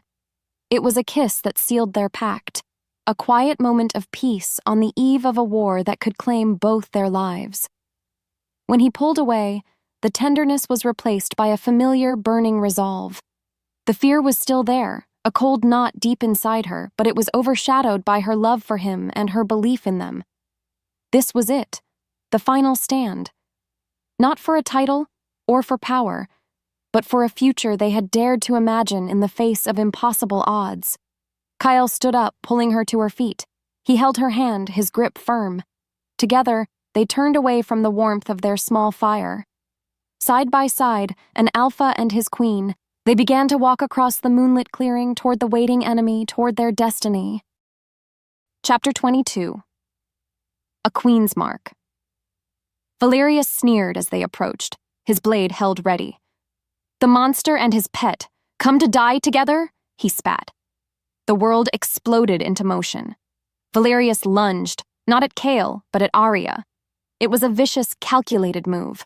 Kale roared, moving to intercept, but Valerius was swift, his blade slicing a deep, burning gash along Aria's arm. Pain, sharp and blinding, shot through her. A strangled cry escaped her lips, and that was the only sound the beast needed. Kale's control shattered. His eyes bled to black, a monstrous, untamed power erupting from him. He was a hurricane of claws and fury, no longer a man but a curse made manifest. Valerius had gotten what he wanted. But this time, Aria was not afraid. The pain in her arm was a clarifying fire. As Kale's beast lunged, about to lose itself completely in the slaughter, she moved. She didn't try to calm him with a touch. She met his rage with a claim. She threw herself against him, her arms wrapping around his neck, and sank her teeth into the hard muscle of his shoulder. A searing, possessive bite. The traditional mating mark, given not by an alpha, but to one. The shock of it, the sheer audacity of her claim, cut through the beast's rage. Her will, her very essence, poured through the new bond, not as a gentle leash, but as a second heart, a steady rhythm to his chaotic storm. The beast did not retreat. It settled. It focused. The black in his eyes receded just enough, leaving the fury, but now it was guided by a chilling intelligence. He looked at her, then at Valerius. Together, they moved as one, a synchronized dance of death. Valerius, facing not a wild monster but a perfectly controlled weapon of mass destruction, didn't stand a chance. The fight was over in seconds, ending with the rival alpha disarmed and kneeling in the dirt, defeated not by one, but by two. Chapter 23. The Kneeling Pack. The clearing was utterly silent, save for the ragged breathing of the fighters and the whimpering of the defeated Valerius. The battle was over. The threat was ended. Aria stood beside Kale, her arm throbbing, her body trembling with adrenaline but her spirit soaring. Kale's hand found hers, his grip a solid, grounding presence. His beast was calm, a contented lion resting at her side, its power now a part of their shared soul. The remaining wolves, from all three packs, stared at them. They had seen it all. They had seen her wounded. They had seen the beast emerge. And they had seen her master it, not through weakness or magic, but through an act of supreme love and dominance. They saw the fresh, bleeding mark of her teeth on their most powerful alpha's shoulder. They saw a queen. Gaiden, the grizzled warrior from her own pack, was the first.